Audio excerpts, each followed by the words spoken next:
Tonight, we're not just talking about Texas. We're talking about 4 true December nights in Texas that ended terrifyingly. When the temperatures dropped and the year was supposed to wind down, something else woke up. On empty highways, in quiet neighborhoods, on back roads nobody patrols after dark. These aren't campfire legends. These are real December nights where normal Texans stepped outside, heard something they couldn't explain, saw something that shouldn't exist, and walked away changed, if they walked away at all. But before we begin, here's something strange. Most viewers make one huge mistake. They leave without subscribing. And by doing that, they miss the darkest, most disturbing stories that only the bravest stick around to hear. Don't be one of them. Hit that subscribe button now. Because tonight is just the beginning. And what happened on these 4 December nights will haunt you long after this video ends. So, where are you watching from? And what time is it there right now? Tell me in the comments. Because here, the night is only getting colder. The roads are only getting emptier. Now, kill the lights, take a deep breath, and let's dive into the darkness. My name's Colby Henders. I'm from a little place outside Gonzales, Texas, and I work as a diesel mechanic. Right now, I'm sitting behind my trailer with my back against the skirting, and I can feel every screw in this metal digging into my spine. And I cannot go inside because the porch light is that cheap blue LED, and I already unscrewed the bulb and threw it in the garbage, and I still feel like something is looking for that color. So I'm just sitting here in the dark, talking into this cracked phone, and hoping nobody in the park hears me. I had eggs that morning, the day it really started. 2 fried eggs, overcooked, because I got stuck staring at the coffee pot. Bacon that came out too chewy. And toast I burned and scraped with a knife, so the black dust went in the sink. I remember that, like it matters. I had on my gray work shirt with my name patch half coming off, the one with the oil stain on the right side from leaning against engines, and a pair of jeans that have that rip at the knee that keeps getting bigger. But I keep saying I'll sew it. I remember the time too, because I was looking at the microwave when I gulped the coffee. It said 4:12 in the morning. My hunting bag was already by the door, boots lined up, orange cap hanging off the doorknob. I had been up since 3 because my buddy Ryan texted me. He was too wired to sleep and he was already loading his truck. We had been planning that trip for weeks, man. Just a regular hog hunt, weekend thing, December, cold enough that you could see your breath, but not cold enough for ice. I keep thinking about the normal stuff because I need you to understand I was just going to work and then to hunt, that was all. Nothing special. I clocked in at the shop at 5:56, 4 minutes early, like always, because my old man drilled that into me when I worked with him at the tire place. I remember the timestamp on the punch screen, and I remember thinking if I kept doing everything right, showing up, working, paying bills, then life would stay in that straight line it had been in for a while. Fix trucks, eat, sleep, go hunt on the weekends. Nothing weird. That Friday, we only had half a day. Boss cut us loose after lunch because work was slow, and he knew we were heading out. We ate at that gas station on 183 with the dusty picnic tables out back. I had a burger that tasted like the griddle had never been cleaned, and a Dr. Pepper so cold it hurt my teeth.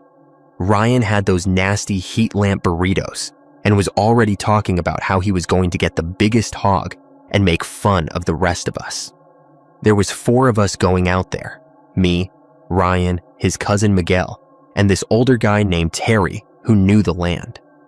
Terry was the only one with permission to be out by Dead Man's Creek.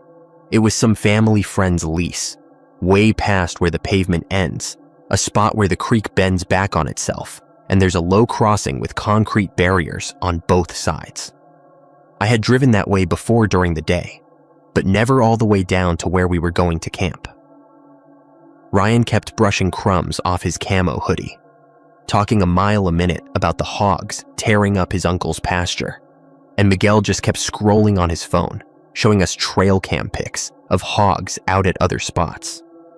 Everything was loud and normal and stupid, you know. Guys about to go sit in the woods with guns and feel tough. If you had walked past our table then, you would not have thought anything about us. Just 4 regular idiots getting ready for the weekend. I remember the exact time we pulled out of the gas station lot because the pump clock was dead, and I looked at my phone. 1:37 in the afternoon. The sky was that washed out winter blue, and the sun was bright but weak, and there was this little wind kicking dust across the parking lot. I threw my bag in the back of Ryan's truck, right between the cooler and the plastic tote with all the camping junk, and climbed into the passenger seat. I can smell that truck right now, man. Old fast food and diesel and those cheap pine tree air fresheners that never actually smell like pine. Terry was in his own old Ford, rattly thing with a toolbox on the back, and Miguel rode with him. We headed out of town in a little caravan, radio chatter going back and forth about who was going to have to cook and who was going to have to clean up. Nothing special, just guys being guys. If I had known that was the last time I was going to feel like the world was solid under my feet, I might have looked around more. Outside Gonzales, it starts getting empty pretty quick. You get the fields, the bar ditches full of beer cans, a house every mile or so. Then it stretches out to where you can go 5-10 minutes without seeing anything but fences and trees. Terry turned off onto this county road I had never seen before, just a number on a sign half covered in vines, and the pavement got worse, then turned to caliche, and the dust started hitting the windshield like dry snow. We passed 2 houses, both set back from the road, both with curtains drawn even though it was the middle of the afternoon. I remember saying something like, "People really live out here," and Ryan laughed and said, "Yeah, man, they probably never leave," and he said it like a joke, but now when I think about it, I get this cold twist in my stomach. After a while, there weren't even houses, just scrub trees and those low hills that look like somebody rolled a blanket over the land and left it. We crossed one little bridge over a trickle of water, not the creek yet, just some runoff. I noticed the time again, because Miguel called on the radio and said he was losing service, and if anybody wanted to text girlfriends or whatever, do it now. It was 2:29, and I typed out a quick text to my sister that I'd be out of range all weekend, and I'd see her Sunday night. She never got that text, by the way. It still shows as sending in my phone, and when I try to delete it, the whole screen freezes for a second. I don't know why that bothers me so much, but it does. The turnoff to the property was just 2 metal poles and a chain. No sign. Terry hopped out, unlocked it, and we bumped through this gate so narrow, I swear the mirrors were inches from the posts. Once we were on that land, the air felt different. I know how that sounds. I told you I wasn't going to get fancy with this. I just mean it was quieter than it should have been. You know how you can always hear something in Texas, even in the middle of nowhere? Wind, birds, bugs, a tractor way off, something. When we went down that 2-track toward the creek, the only sound for a minute was our tires crunching on the dirt. Then the noise came back, but it felt far away. The sky was still bright, but the trees on both sides of the trail made it feel like late afternoon already. I remember looking at the clock again when we parked in the clearing. 3:03. The sun still had a couple hours before it touched the trees, but the shadows in that little open spot I saw where we were going to camp were long and thin. The creek was down a little slope from us, maybe 50 yards, with these tall, pale trees along both banks that had lost most of their leaves. The water was low, just a dark line twisting through, with mud on both sides that had those cracked patterns in it. Terry said we'd set up tents in the clearing and put the fire ring where it had been before. Looking around, you wouldn't know anybody had camped there, but he swore it was a regular spot. We unloaded, set up tents, cracked jokes. Miguel kept fussing with this little portable speaker that wouldn't connect to his phone.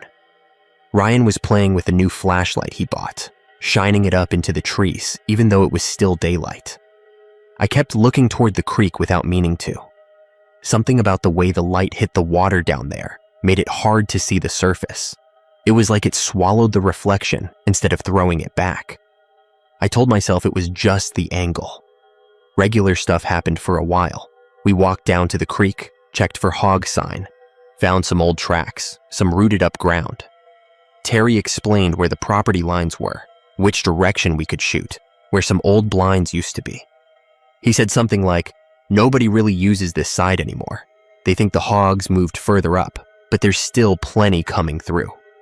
He said it in this flat way, like he was trying to convince himself it was worth hunting there. I picked up a smooth rock from the bank, without thinking, and put it in my pocket. I keep reaching for it now, even though I threw it in the dumpster behind the shop 3 days ago. My thumb still knows the exact shape. First weird little thing that really stuck out happened around 4:20. I know that 'cause Miguel made a dumb joke about the time when he looked at his watch. We had finished setting everything up, chairs around the fire pit, wood piled, lantern hanging from a low branch. Terry had gone back to his truck to grab something and was digging around in the back. Ryan was over by the cooler, stacking drinks, and I was messing with the zipper on my tent door 'cause it kept catching. Miguel was standing near the edge of the clearing trying to get a bar of service on his phone. He said, "Hey, did y'all hear that?" But none of us had, so he waved it off. Then he said it again, sharper, like, "No, seriously, listen." We all got quiet. There was this kind of faint humming, real low, like the sound electronics make when they're plugged in. You probably know what I mean. That high, thin noise you almost feel more than hear. It was there for maybe 5 seconds, then gone. Terry shrugged and said it was probably the power lines from the road, even though we were a long way from that road, and I didn't see any poles. Miguel frowned and said, "I swear it was closer than that." But nothing else happened, so we let it go. The sun started dropping.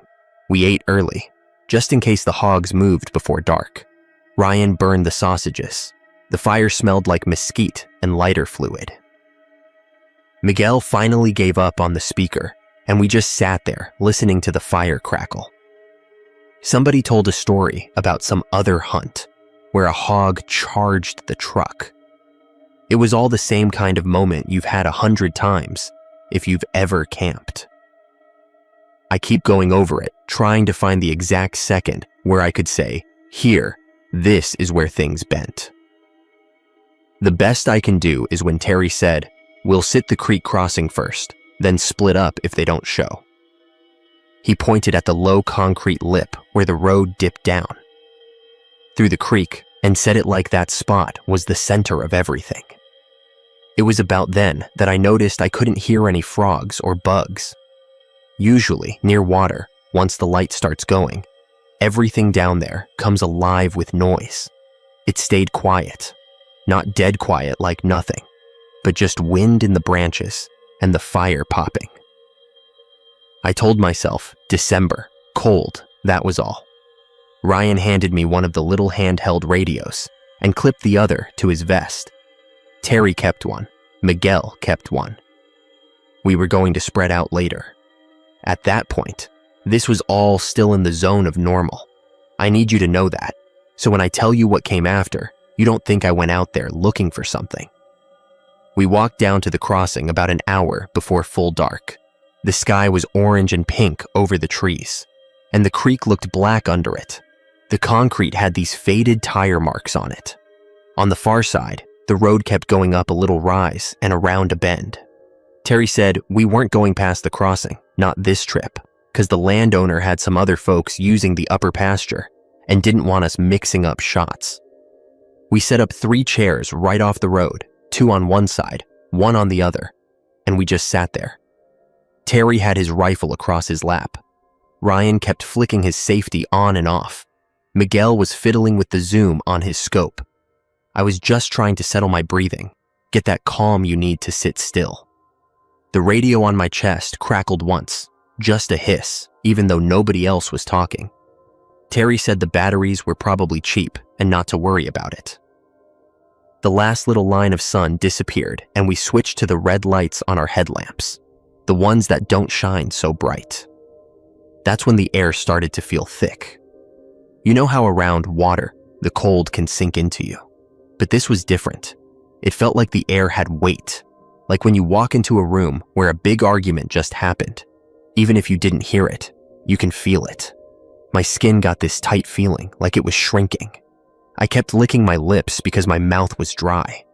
That low humming came back, just for a second, and stopped.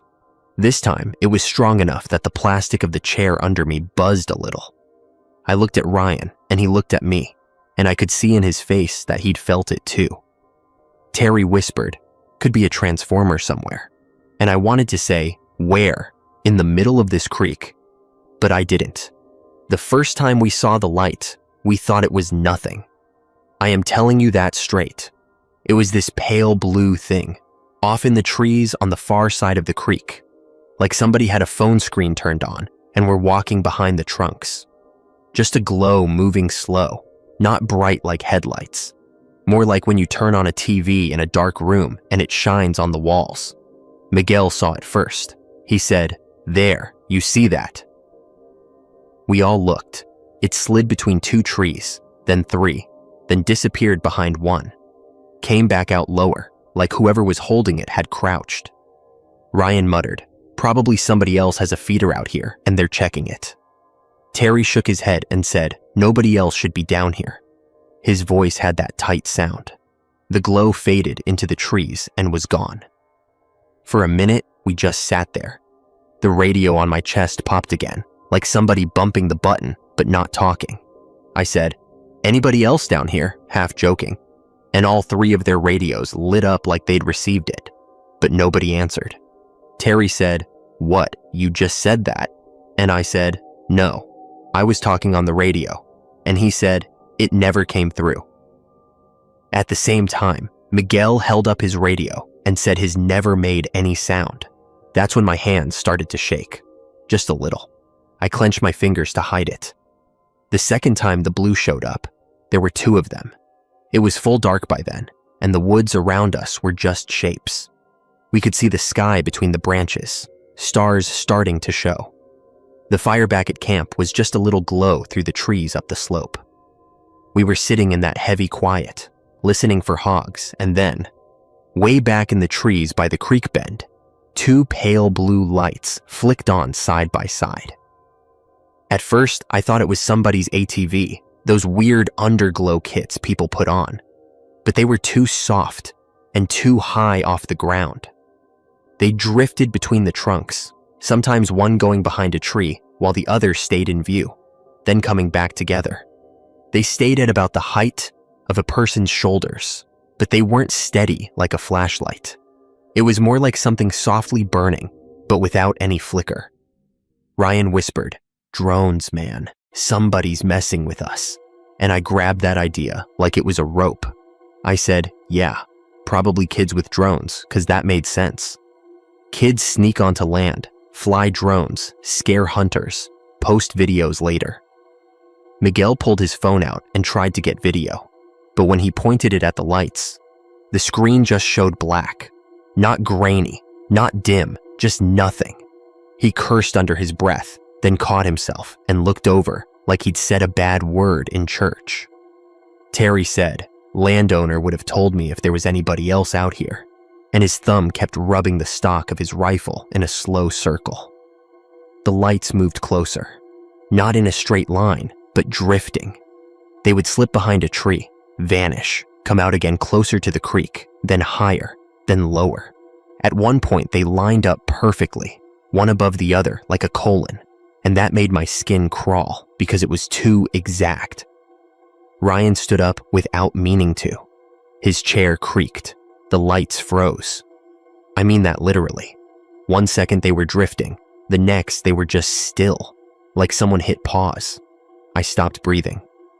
The humming came back, stronger, buzzing in my teeth. The radio on my chest crackled hard, a burst of static, and then clearly, like somebody right next to my ear, I heard my own voice say, "Sit down, man." But I hadn't said anything. I was holding my breath. Ryan heard it too. He looked at me like he'd been slapped and whispered, "How did you do that?" I said, "I didn't." Miguel said, "I think we should go back up to camp." Terry said, "Nobody's going anywhere yet." He sounded angry, but under it, there was fear. The lights started moving again, and this time they came straight toward us. No drifting, no weaving, just a slow, steady line, like they'd made up their minds where they were going. They came off the far bank, across the water without touching it, up over the concrete, into the middle of the road. They stopped there, side by side, about as far from us as the distance across a 2-car garage, close enough that the light hit the knees of my jeans a little. It was the weirdest shade. Not bright enough to hurt your eyes, but so clean it made the dark around it feel dirty. I could see details in that glow that I shouldn't have seen from that distance. Tiny scratches in the concrete, the little bits of gravel, a leaf stuck in a crack. But there was nothing at the center of the light. It wasn't like a lantern with a bulb. It was just light, hanging there, with nothing holding it. My brain kept trying to put something there, a drone body, a hand, anything, and it couldn't. I swear to God, it felt like when you try to remember a word and it's right on the tip of your tongue, but never comes.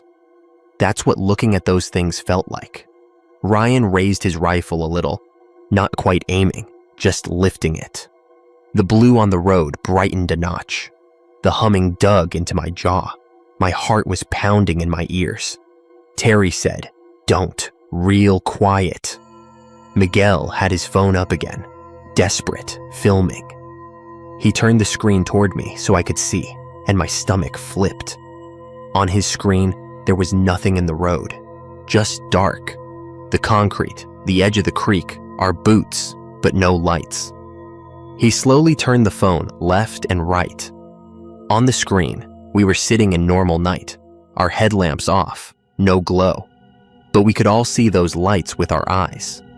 He lowered the phone, looked back, and the lights had moved.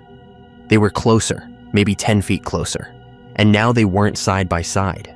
They were spread out, one a little ahead of the other, like somebody starting to circle a group. That was when the forest went quiet in a way I have never heard before. Not just the frogs and bugs, because they hadn't been loud anyway. The wind stopped. The fire up at camp, which we could still see glowing up through the trees, stopped flickering. I know that sounds impossible, but the light from it froze like it was a picture instead of a flame. Even the little rattle in the leaves that happens when you shift your feet died away a split second later, like sound itself took an extra moment to realize it had been cut off. I felt my own breath in my chest, but I could not hear it in my ears. You think you know what silence is, but you don't until you can't hear your own body.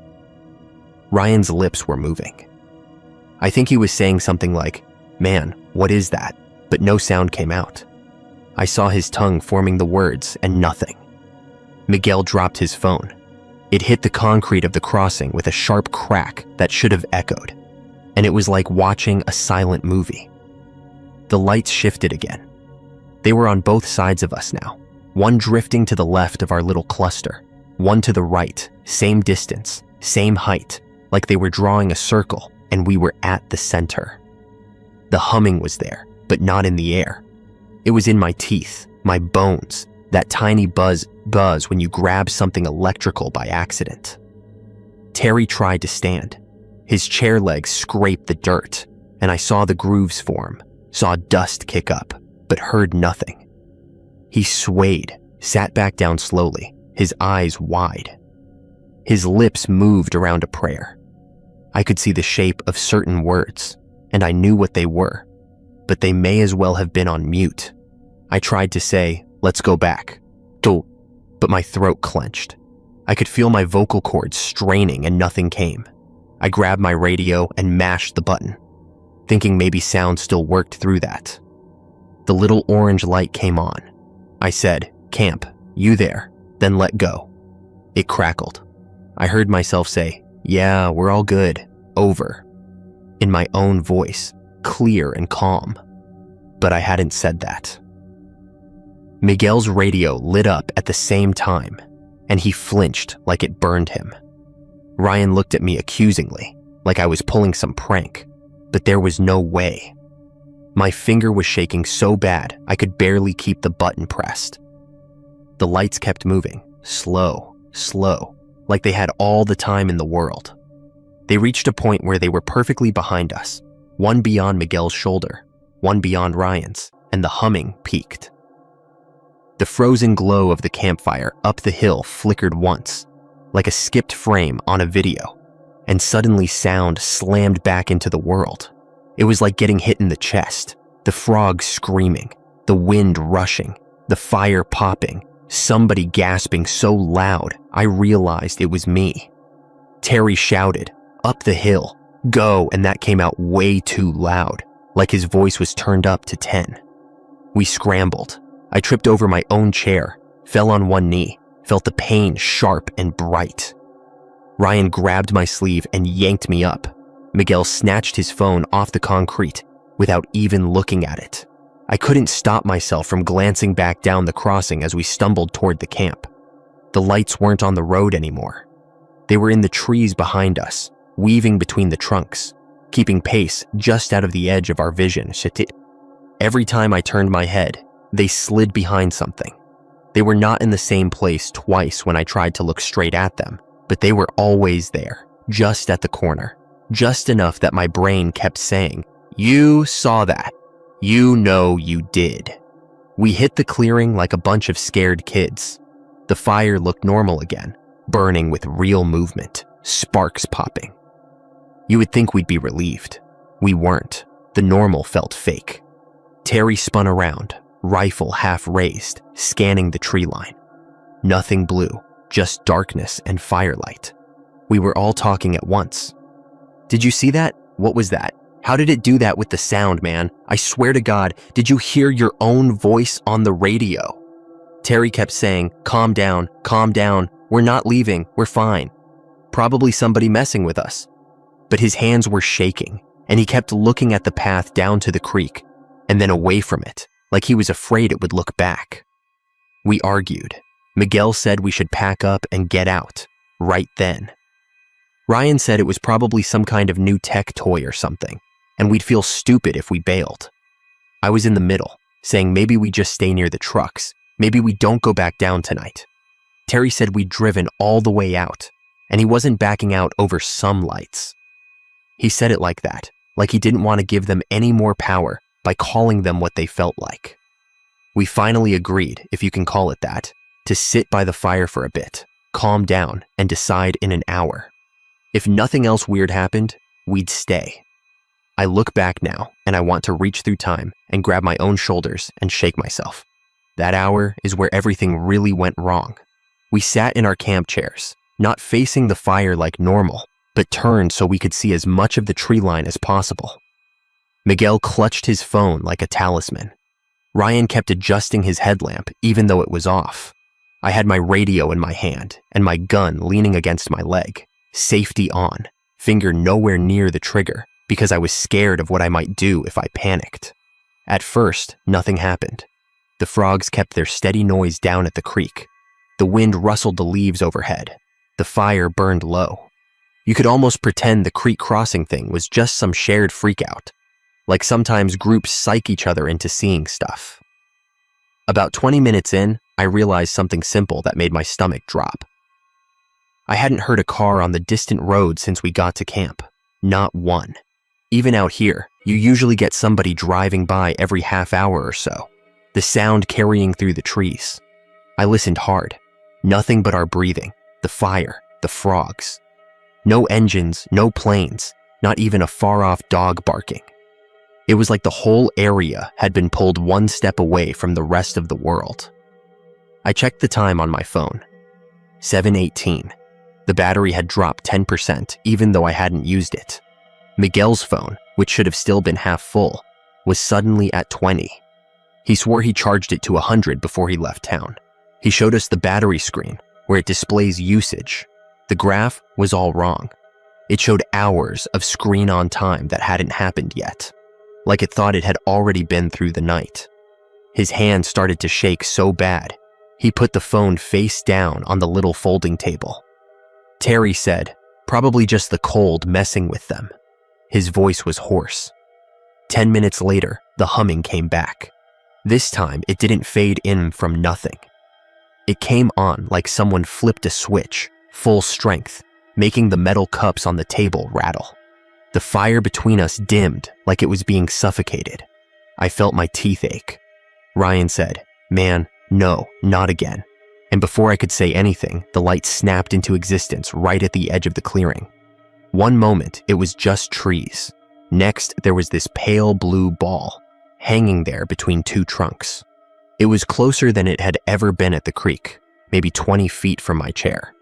It threw this soft glow across the ground, lighting up the dead leaves and roots in a circle. I could see the bark on the trees, every line in it, brighter than the firelight. Miguel made a choking sound. Before any of us could do anything, a second light came on behind us, the same distance, same height, like it had always been there, and we had only just noticed. The humming layered, got worse, like two notes that don't go together. Terry stood slowly, held his hands out, palms empty, like he was dealing with a nervous dog. He said, "We're leaving, all right, you got it. We're leaving." His voice shook, but he kept it steady enough. I got up too, legs numb. Ryan put his hand on my shoulder harder than he meant to. Miguel stayed seated, staring down at the phone he had flipped over. The screen was glowing now, even though he hadn't touched it. The blue from the nearest light mixed with the white from the phone and made this ugly color on his face. Terry said, "Everybody stand up real slow, get to the trucks." We all tried to move at once. That was a mistake. The lights reacted. The one by the trees near the path flickered forward, jerking like a skipped frame, and suddenly it was right at the edge of the clearing, maybe 10 feet from Terry. The one behind us did the same, closing the circle. The humming jumped to a pitch that made my vision shake. The radio on my chest sparked, a little blue flash at the antenna, and the plastic got hot. I yanked it off and dropped it. It hit the dirt and I heard it even over the hum, so at least sound was still working. But it came through like I was underwater. Miguel finally stood, slow as if he was moving through mud. His phone screen was full of text, black on white, lines and lines of it, scrolling by too fast to read, like someone was typing paragraphs in an instant. He held it away from him like it might bite. Ryan made this panicked move toward the nearest light, like he was going to shove it away, and I grabbed his sleeve again, pulling him back. My skin burned where it brushed the glow, and I jerked, but there was no heat, just this deep, buzzing feeling under my flesh, like when your hand falls asleep. The light didn't move. Terry said, "Stop, stop, just stop," and we froze. The light settled. For one long second, nothing moved. Then the radio I had dropped crackled on its own. Out of it came my voice, or Miguel's, or Terry's. I honestly don't know anymore. It was a voice from our little group, calm and bored like a guy reading the weather, saying, "Sit tight, it's going to be a long night." None of us were talking. There was this kind of muffled echo under the words, as if they were being spoken in a tunnel. I wanted to be anywhere else. Ryan started to cry then. Not big sobs, just tears running down his face, nose running, breathing all messed up. He kept wiping at his eyes like he could erase what he was seeing. Terry lowered his hands, fingers curling in. He said, "What do you want?" And his voice cracked on the last word. You ever talk to the dark like that? Like it might answer? That's what it felt like. For the first time since they showed up, the lights reacted in a way that felt like an answer. They dimmed, not all the way, just enough that the glow in the clearing softened. The humming dropped a little. The phone in Miguel's hand stopped scrolling. The fire flared back up suddenly, throwing real, honest orange light into the space between us and the blue. The lights hung there, pulsing faintly, and I realized my heart had synced up with them. Every time they brightened a little, My chest thumped hard. When they dimmed, my pulse stuttered. I said, "I want to leave, I want to leave, I want to leave," like that would matter. Terry said, "We're leaving. We're going to pack the trucks. Okay, you got your fun. We're done." The light nearest the path to the trucks shifted, sliding sideways just enough to open a kind of gap, like it was giving us a line. The other moved to mirror it on the opposite side. I wish I could tell you we stood our ground, that we were stubborn, something like that. We didn't. We took the opening and ran. Not a full sprint, but that stiff, careful, fast walk you do when you're trying not to spook something. Miguel walked backwards for a few steps, watching the lights, then turned and followed. The path to the trucks was just a few yards through the trees, but it felt like a mile. The beams from our little camp lantern swung wild as we moved. Behind us, the humming stayed steady. I didn't dare look back. At the trucks, we exploded into motion, throwing gear into beds without caring if it got packed right, yanking tent stakes out of the ground, half pulling them free, ripping one tent so bad it'll never be used again. Terry kept saying, "Hurry, hurry, hurry," under his breath. Ryan dropped a box of ammo and left it where it fell. Miguel put his phone on the hood of Terry's truck, screen still glowing, and never picked it back up. I know, because later he tore his apartment apart looking for it, and it never turned up. Anytime I think about going back there to check the hood, something in my chest clamps down so hard, I feel like I'm going to pass out. We piled into the trucks. I was back in Ryan's passenger seat. Terry started his engine, and for half a second, I had this insane thought that maybe the trucks wouldn't start, that the lights would not let them, but the engines turned over like normal. The headlights cut across the trees. There was nothing between them, no blue. I finally risked a glance back toward the clearing. The fire was still burning. The lantern was still hanging. The lights were there, hovering at the edge, but now there were 3, maybe 4, hard to count because they kept sliding over each other. They weren't chasing us. They were just there, like they were watching us pack and go. That should have made me feel better. It didn't. Ryan slammed the truck into drive, and we followed Terry's taillights down the 2-track, bouncing over ruts harder than before. The trees on either side flicked past in the beams. For the first 100 yards, I kept expecting to see the glow moving alongside us in the woods. I didn't see anything. The humming faded, like we were driving out of range. By the time we saw the gate, it was just a memory.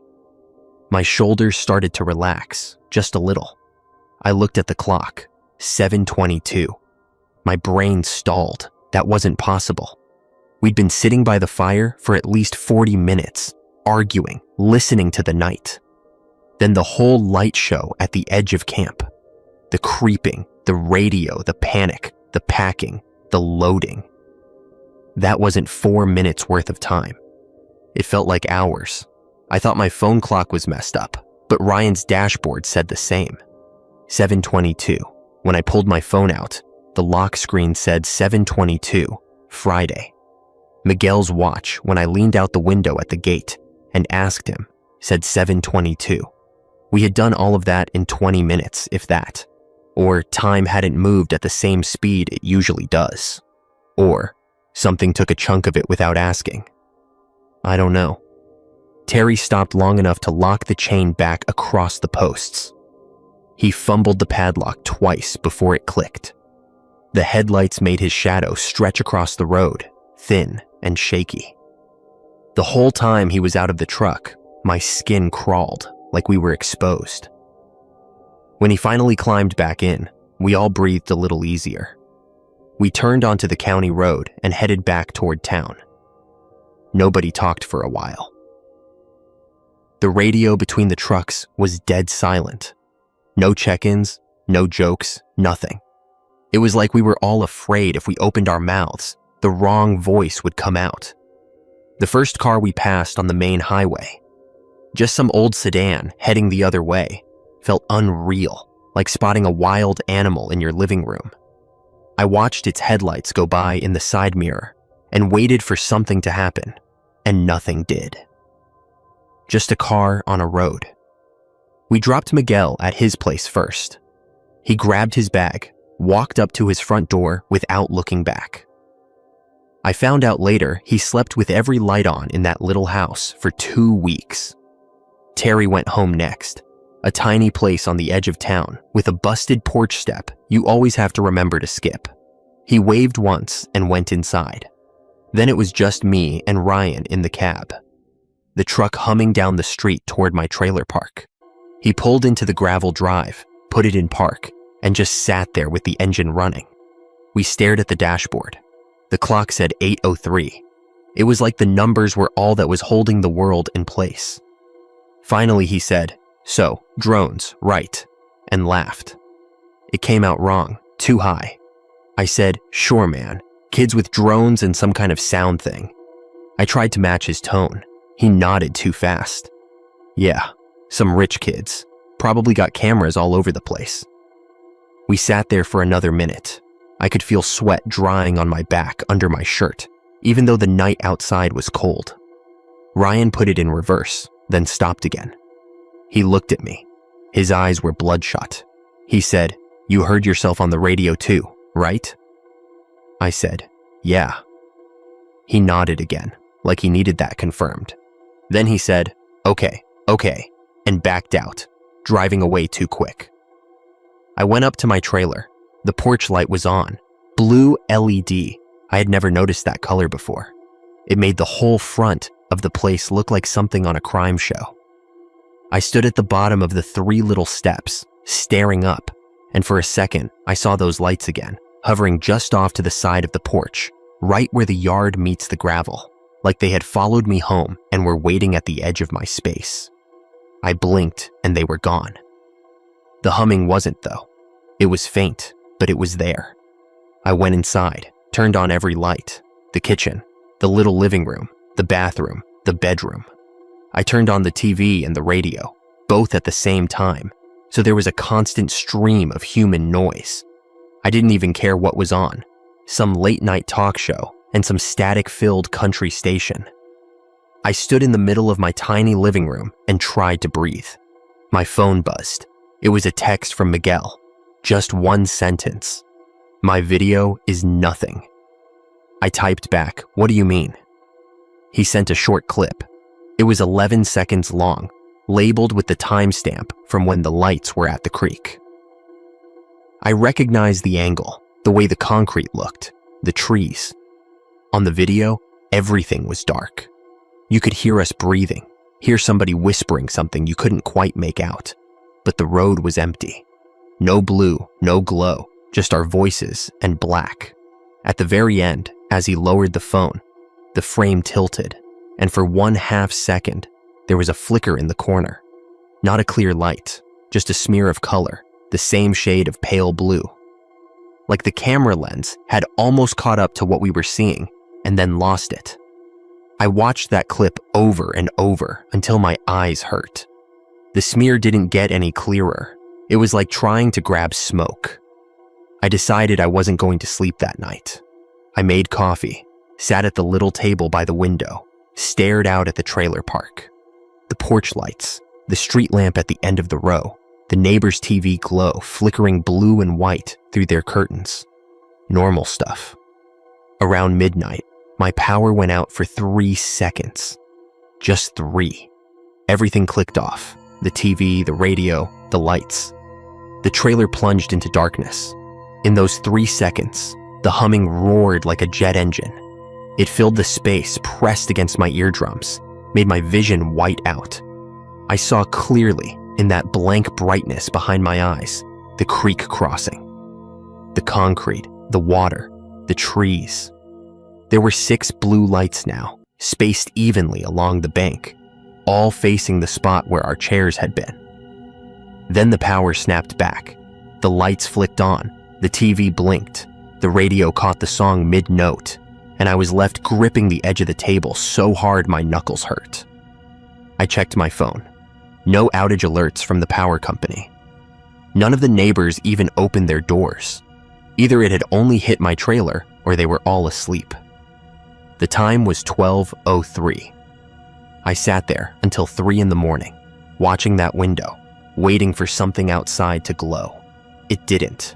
Eventually, I went out back to smoke, even though I had been trying to quit. That's where I am now, basically. Different night, same spot. I stand with my back to this beat-up metal, look at the dirt, and talk into my phone, because if I hold all this in my head any longer, I think something else is going to move in there. I didn't go into work the next day. Ryan texted at 6, saying he had a headache and was calling in too. Miguel didn't answer the group chat at all. Terry sent one message around 9, saying he had talked to the landowner and everything was fine, and we should just forget about it. That's what he wrote. Just forget about it. Like it was a bad movie we watched. I drove past the shop around noon, couldn't make myself turn into the lot. Every streetlight I went under, I flinched, checking the color. At home that night, I unscrewed my porch bulb and put an old yellow one in. Didn't help. I still see that shade when I close my eyes. I tried to go to the grocery store the next day. You know those automatic doors that slide open? As I walked up, for 1 second before the sensors kicked, the glass reflected 2 pale blue circles at shoulder height behind me. I spun around. It was just the parking lot. The humming in my teeth stopped as soon as the doors slid open and the store noise washed over me. I left without buying anything. I don't go out much now after dark. If I have to, I park under the warmest streetlight I can find. The radios from that trip are in a box in my closet. I took the batteries out and taped the contacts, but sometimes when I'm trying to sleep, I swear I hear a faint crackle from that side of the room, like a signal is still trying to get through. I stopped hunting. That might not sound like much to you, but out here, it was my main hobby. I can't even look at a picture of a creek without my chest tightening. People at the shop asked why I sold my rifle. I told them I needed the money. That was easier than saying I didn't want to give whatever is out there another excuse to look at me. The worst part is the time. It never settled. My phone alarm started going off 2 or 3 minutes early. Not a big deal, just enough to notice. The clock on my microwave falls behind slowly, even though I set it. I'll fix it, and the next day, it's 5 minutes off. At first, I thought it was just my place, but at Ryan's too, his oven clock drifted the opposite way, always ahead. I asked him once, gently, if he noticed anything weird about time since the creek. He told me not to talk about it. His hands were shaking so bad, he had to put his coffee down. Miguel moved to an apartment in town that same week. 2nd floor, nowhere near water. He started sleeping with a fan on high, not for the cool, he said, but because he needed noise, thick enough to hide whatever else might try to creep in. Terry says he's going back out there in a month, that he doesn't scare easy, that he won't let some lights run him off good land. I think about him pulling up to that gate again, unlocking the chain, driving down that 2-track, and my stomach rolls. I want to tell him, don't. I also want him to go, to see if it happens again, to prove it wasn't just us. Both thoughts make me feel sick. Sometimes, late, when the park is quiet and the highway noise is just a low whoosh in the distance, I stand by my back window and cut the lights. I stare out at the little strip of dirt and scrub behind the trailers, the chain link fence, the neighbor's shed. My brain starts filling in the gaps between the shadows. I'll think I see a soft glow where the ground dips, or between 2 posts, just barely, and I blink and it's gone. The humming is always the same though. It starts as a little tickle in my jaw and grows until I clench my teeth to stop it. I know people will say we got spooked, we imagined it. It was some prank, some tech thing we don't know about yet. I would like to believe that. I would like to believe there is a drone you can buy that messes with sound, that makes radios talk in familiar voices on their own, that flickers time in 20-minute chunks, that follows you home and taps on your power every now and then. I would like to think somebody is out there laughing at the video Miguel took, pointing at the smear in the corner and saying, "Look how scared they got over nothing." But when I go to charge my phone at night, the battery screen still shows hours that haven't happened. It will say, "Screen on, 3 hours," when I know I only looked at it once. The time entry at the gas station that day, 1:37, is still in my head. The 3:03 when we parked, the 7:22 when we left.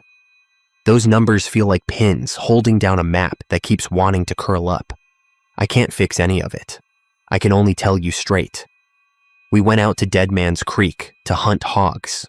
We saw blue lights in the trees. We thought they were drones until they moved like they knew us, until they played with sound, until time didn't add up anymore. They circled us at the crossing. They circled us at camp. They let us leave like you might let a bug crawl off your hand. They are not tied to that place. They are tied to us now, or to the idea of us. I don't work night shifts anymore. I don't sit near windows in the dark.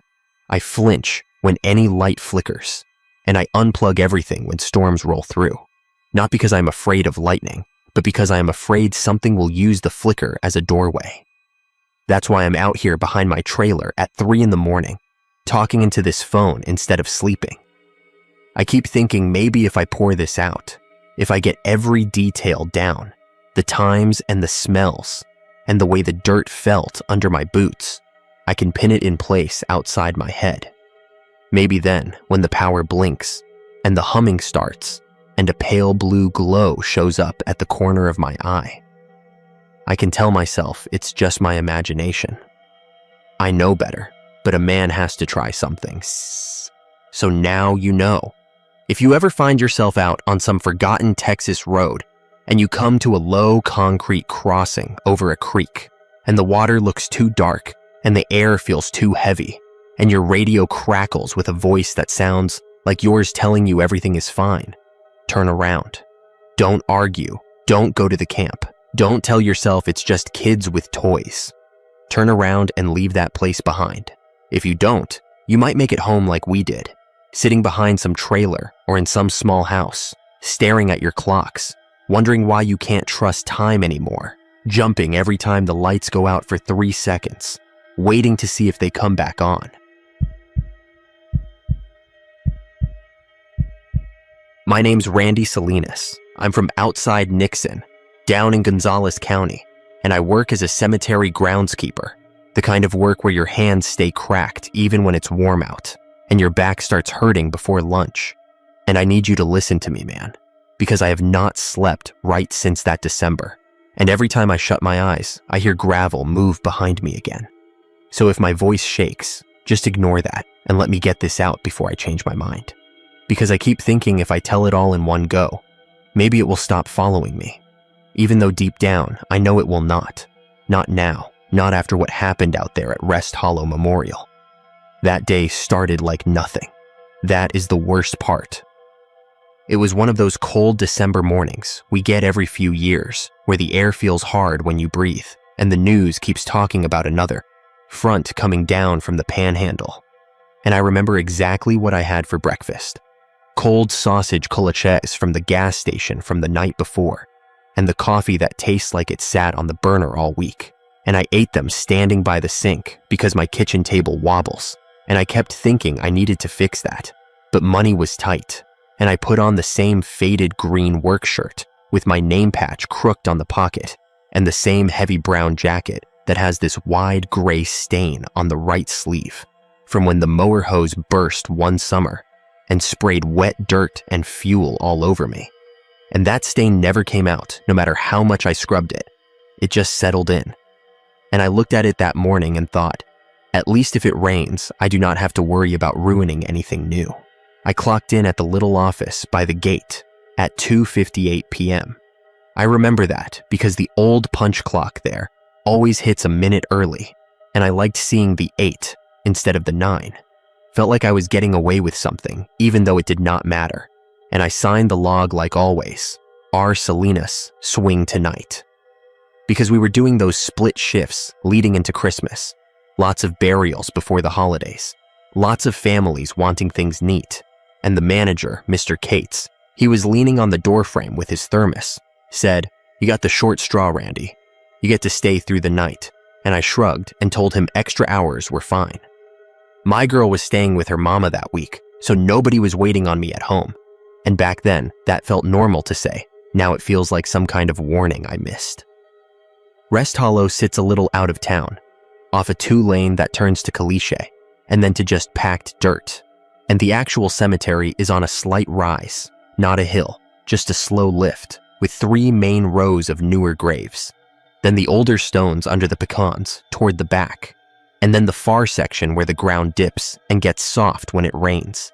And we avoid that with the mower, because the tractor wheels sink there. And that part is where the really old stones lean. The ones with names worn down where you have to trace the letters. And a few concrete crosses that never set straight.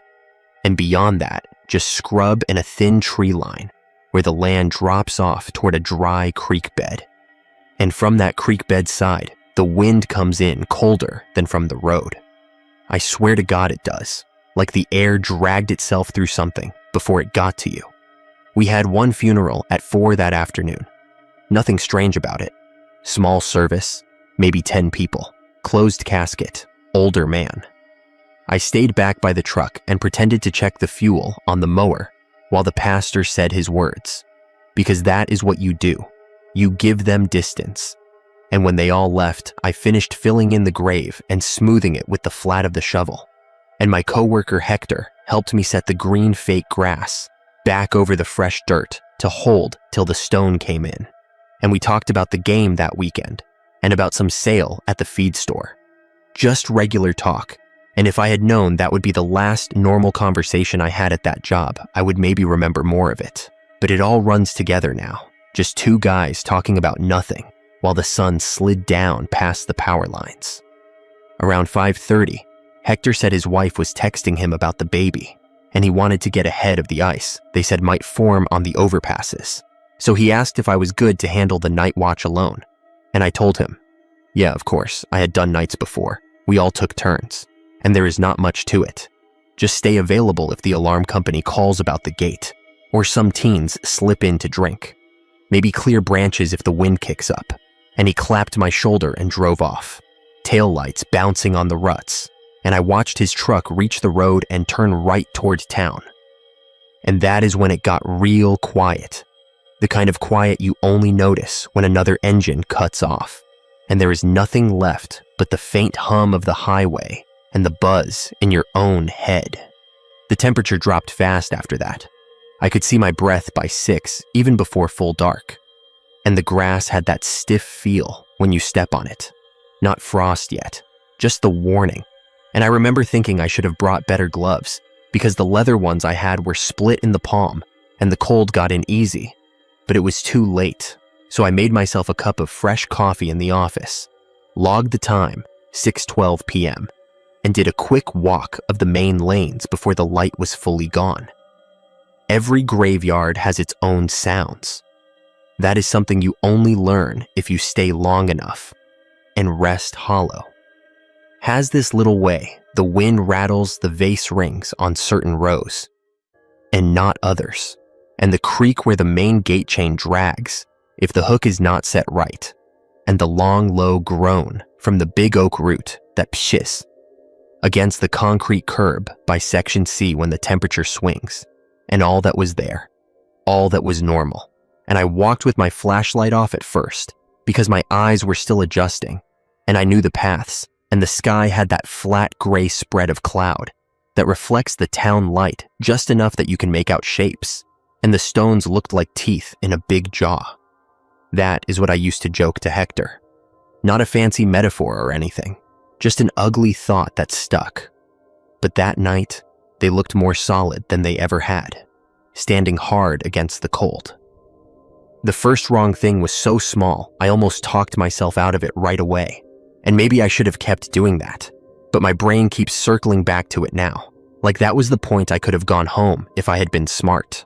I was walking the edge by the older section where the ground dips, and I stopped to flick my light over a row where kids sometimes knock vases over. And I saw this little ceramic angel that always sat on the corner of a child's stone. and its head was turned the opposite way from how I remembered, facing toward the tree line instead of the road. And at first, I thought some raccoon or cat had bumped it. So I reached down to turn it back, and the ceramic was so cold it felt wet, like it burned my fingertips. And as soon as I set it facing the road again, I heard gravel crunch out past the main lane. Just one slow step, like someone putting their weight down careful. And I stood up straight fast and played my light toward the sound, across flat markers and past that row of marble lambs. And there was nothing there. Nobody, no movement, just that thick, cloudy dark. And I almost called out right then, but I did not want to sound jumpy on the radio, so I told myself it was the earth settling where we had been digging, even though that does not sound like footsteps at all. And I turned back toward the office, thinking about how I was going to sit in the warm for a while and maybe scroll my phone. Back in the office, I checked the little panel the alarm company uses. No alerts, just the green light and the soft click all those things make. And I sat at the metal desk and wrote 7:03 p.m. perimeter, walk clear in the logbook. And I remember the way the numbers looked, a little shaky because my fingers were still warming up. And then I took the handheld radio out of the charger and clipped it on my belt, because that is the rule. Once you are the only one on site, you keep it on you, even if you just step out to use the bathroom. By 8, the cold was in my bones in that way, where you cannot tell if you are actually freezing or just tired. And I heated a can of chili on the little hot plate in the break room and ate it straight from the pot. Burned my tongue on the first bite because I was impatient. And I can still taste that metallic scorch when I get nervous now. That is how deep it went. The second walk was around 9:20. I know because I wrote it down. I took the little golf cart that time instead of walking the whole thing, and the headlights cut narrow tunnels through the rows, while the rest stayed dark. And I remember humming some dumb song from the radio without really thinking, just to have sound in the air, and everything seemed fine.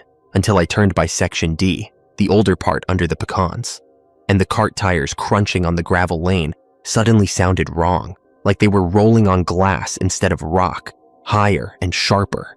And I thought maybe some ice had formed already.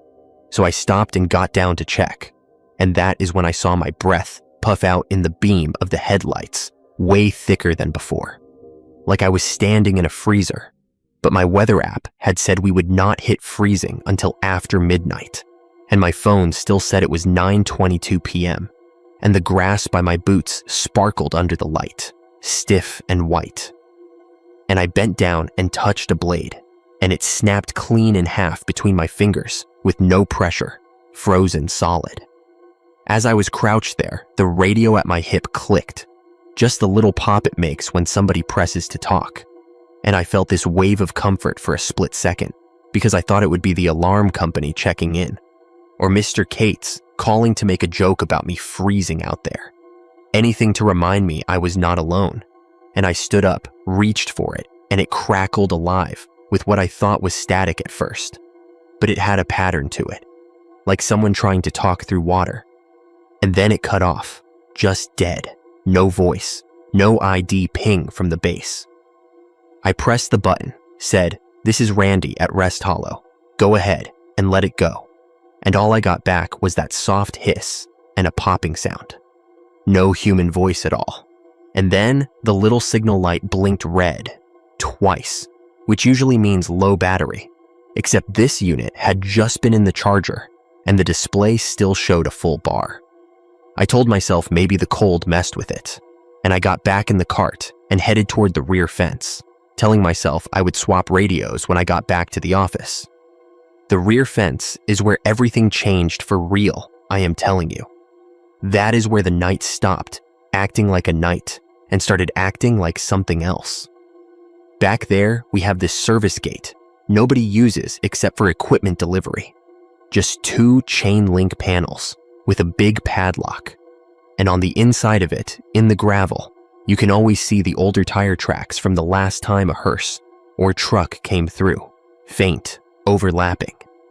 And then they fade as the wind and rain work on them. And when I swung the cart light that way, I saw a new set of prints in the gravel that did not make sense at all. They were not tire tracks, and they were not animal prints either. They were just boot marks, about my size, coming straight in from the outside, spaced regular, heel to toe, like someone walked through the closed gate, and they stopped that clean at the grass line on the inside and picked up again in 3 different directions between the stones. But where they crossed the actual metal of the gate, there was nothing. No scuff, no mark on the chain, and the lock was still hanging there with frost beating around it. And my stomach did this drop feeling like when a truck hits a pothole you did not see. I got out and walked closer, shining my flashlight directly on the prints, and the toes were pointed in toward the cemetery, and the edges were sharp, recent, pressed into the frost like it had formed under the weight. Not before, not after, and every hair on my arms stood up under my jacket. I remember saying, "Who is out here, man, in this weather?" And my voice sounded small, and nothing answered, just the squeak of the gates as that cold wind pushed a tiny bit against them. I dug my phone out and checked the time again. Still a little before 9:30, and I thought about calling the sheriff's office. But I did not have anything to tell them yet, except somebody might have walked in before the frost hit, which did not make sense, but that is all I had. So instead I tried the radio again, clicked it on, said, "Base, this is Randy at back gate. I got footprints inside the fence, and I'm going to check it out. Please confirm you copy." And when I let go, the speaker stayed open. I could hear that hiss, and then faint, underneath, this sound like my own voice dropped an octave, saying something I could not make out, and then it cut out again, just dead. I wiped the antenna with my glove, which does nothing but made me feel like I was at least doing something. And I followed the boots, because that is what you do when you are the one on duty. You follow what does not make sense until you can write it down somewhere and make it boring again. The prints went between the headstones in a way that told me this person knew the rows. They did not scuff the marble. They stepped clean in the strips of grass, and every few steps, there would be a spot where the frost was scraped deeper, like whoever it was had dragged their heel a second, or shifted like they were listening. And I kept waiting to see a second set, somebody running or something being dragged, because my brain wanted this to be some normal crime, something you can fill out a report about, and there was nothing, just that one pair. I followed them past the row of veteran stones, past the little statue of Mary with the chipped nose, deeper into the older section where the ground gets uneven, and the temperature felt worse there. And when I looked back toward the office, all I could see was my cart headlights, small and far, and the rest of the building was just a rectangle against the sky.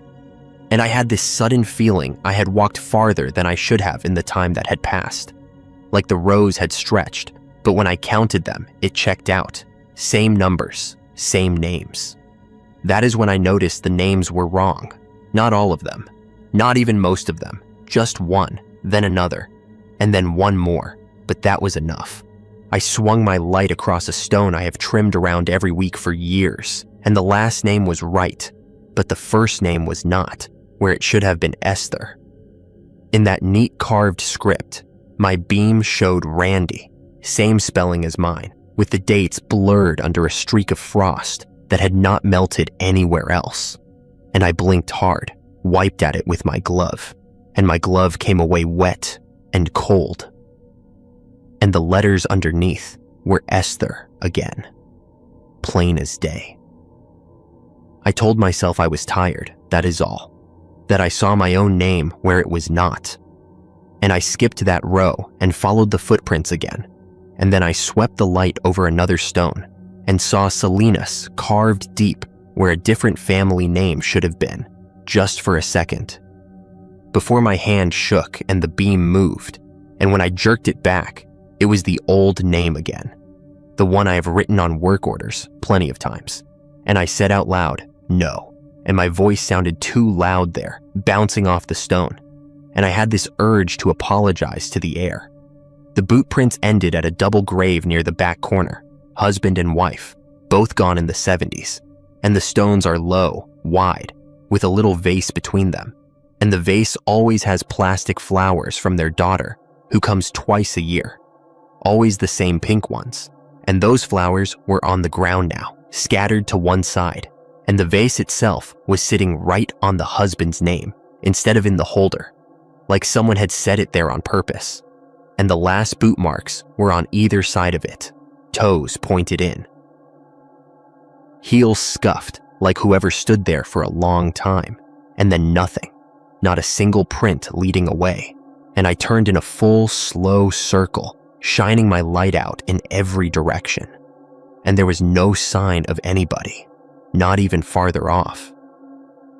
That was when the footsteps started for real, not in the gravel this time, but on the frozen grass, this careful crunching, the sound you get when you try not to step too hard in the first frost. And they came from behind me, between the older stones, slow, heavy, and so steady it sounded like a metronome. I spun with the light. I swear to God I did. Quick, not slow, not like in a movie. I turned fast and put the beam right where the sound was, and there was nothing there. No legs, no boots, no shadow moving. But the sound did not stop. It passed right in front of me. That crunch, crunch, crunch. And the grass bent down a little with each step. Just a slight sag, and then sprang back up, and my brain could not catch up with that. It kept trying to fill in a body where there was only empty air, and I took a step back and nearly tripped over a low marker. I yelled, "Who is there?" and my voice cracked, and for the first time I was glad nobody could see me, because I know I looked scared, and the footsteps stopped, sharp, like someone brought their feet together and stood at attention, and everything went still, even the little bits of plastic on the fake flowers. Nothing moved. The radio on my hip clicked again then. No warning, just that little pop, and I grabbed it like it was a lifeline, squeezed the button so hard my thumb hurt. Said, "Bass point. If you can hear me, you answer right now. This is not funny." And right away, so clear it made my stomach turn, my own voice came out of the speaker. Not a recording I remembered, not a simple echo. It was me. Same tired drawl, same way I say my vowels, but it was shaking and faster, and it said, "Randy, you need to run. You need to get out of here right now. Listen to me. Do not look at them. Just go. Do not turn around again. Just go to the truck and do not stop. Please, I am begging you." And then it cut off with a sharp crack that sounded close to my ear, and the little screen on the radio went black for a second, like the power had dropped. I just stood there with my hand still on the button and my mouth open like I was going to say something, but nothing came out. And those words settled in my head like somebody had dropped a weight in water, slow and deep, and I could not breathe right. It was my voice, man.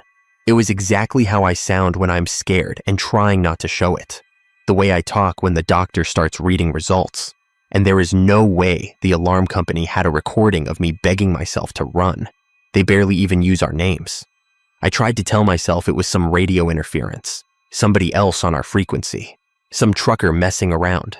But the longer I stood there, the less that felt right.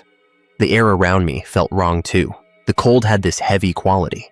Not just low temperature, but weight, like the air was pressing on my shoulders. And the silence after the steps stopped made this ringing in my ears. I decided I was done. Call me a coward, I do not care, I told myself. I was going back to the office, locking the door, calling Mr. Cates and telling him to bring somebody else out, or sit there on the phone with me till morning. And I turned around toward where I knew the cart lights should be.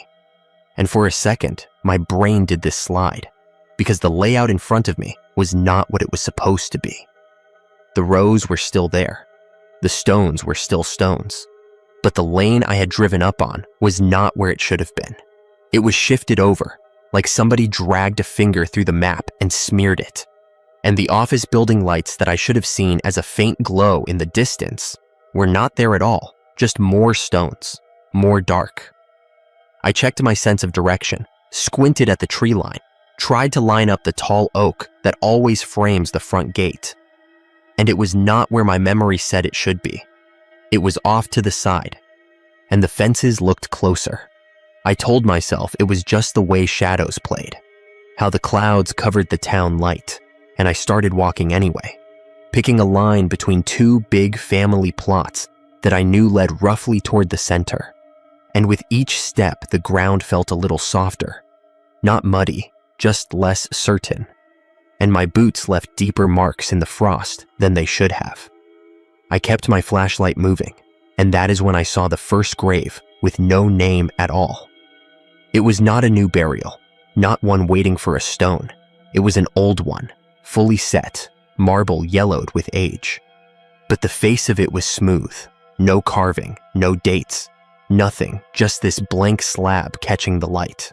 And for some reason, that scared me more than the wrong names had, because there was nothing for my eyes to grab onto, nothing to prove it belonged to anyone. And when I stepped past it, the radio speaker hissed again, soft, and I heard, distant, like from down a long hallway, my own laugh.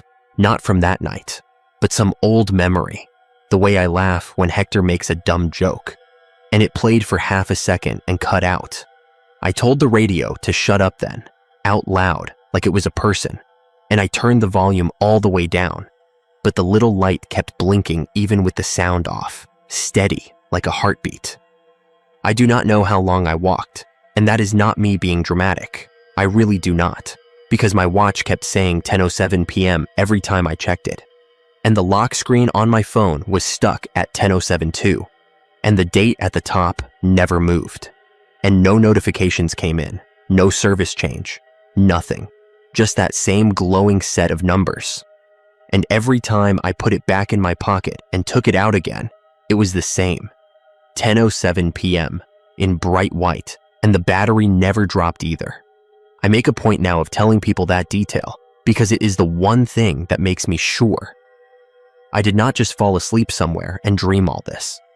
My feet started to hurt like I had been walking for hours. My legs burned, my breath fogged heavy and then lighter and then heavy again without the temperature changing. And I kept not reaching the front section. I kept not seeing the office. I did see other things though, little shifts that made my chest tight. A stone that belonged to a family from town, I know them, suddenly had the year of death changed in my mind, and I could not remember which was right. And the vase rings on another grave were spinning slowly with no wind, just turning in little circles. And when I stopped to stare at them, they stopped too, like they were pretending to be still. The whole time I felt watched, not from one direction, but from all of them. Like every stone had eyes at ground level, and I refused to shine my light directly into some of the darker gaps between them, because some part of me knew that if I did, I would see something standing there that would break me. I started talking to myself, which I guess means I started talking to whoever was listening, saying, "You are fine, Randy. You are just tired. You are walking in circles. Look at that tree. You know that tree. Just keep moving." And the radio, even with the volume down, gave a little click after I said certain words, like it was answering. At one point, I heard a voice call my name from far off, the way Mr. Cates does when he wants to sound casual, but really needs something. And I almost yelled back before I realized it did not echo right. It came from everywhere at once, and when I hesitated, it repeated, but this time, the accent was wrong. The vowels were stretched strange. Still my name, still my boss's tone, but coming through a mouth that had never lived in Texas at all. And that made me feel so sick, I had to bend over and press my hand on a stone to keep from falling. The stone under my palm felt warm, not body warm, but not as cold as the air. And when I looked at the name on it, it was mine again, full. First and last, with a birth year that matched and a dash. And then nothing. No second year, just a blank line like somebody forgot to finish. I jerked my hand back and stumbled away from it. And my heel hit empty air where I knew there should have been ground. And for a second, I was certain I was falling into an open grave. But when I hit, it was just more frozen grass. No hole, no mound, just flat earth. and I lay there, staring up at the sky, which looked wrong too now. Lower somehow, the clouds thick, no stars and no distant glow from town. Just this uniform dark dome. That was when I decided I was not going to be smart about it anymore. I was not going to be brave or rational or follow procedure. I picked a direction, any direction, and I ran. My boots slipped on the frost and I almost went down a few times, but I kept going, weaving between stones, clipping a corner here and there so my shin lit up with pain, and my breath roared in my ears, and behind me, over the sound of my own steps, I heard that same careful, crunchy footfall, keeping pace but never catching up. I did not look back, not even once, because of what the radio had said with my own mouth. Do not look at them, just go. And for once, I listened to myself.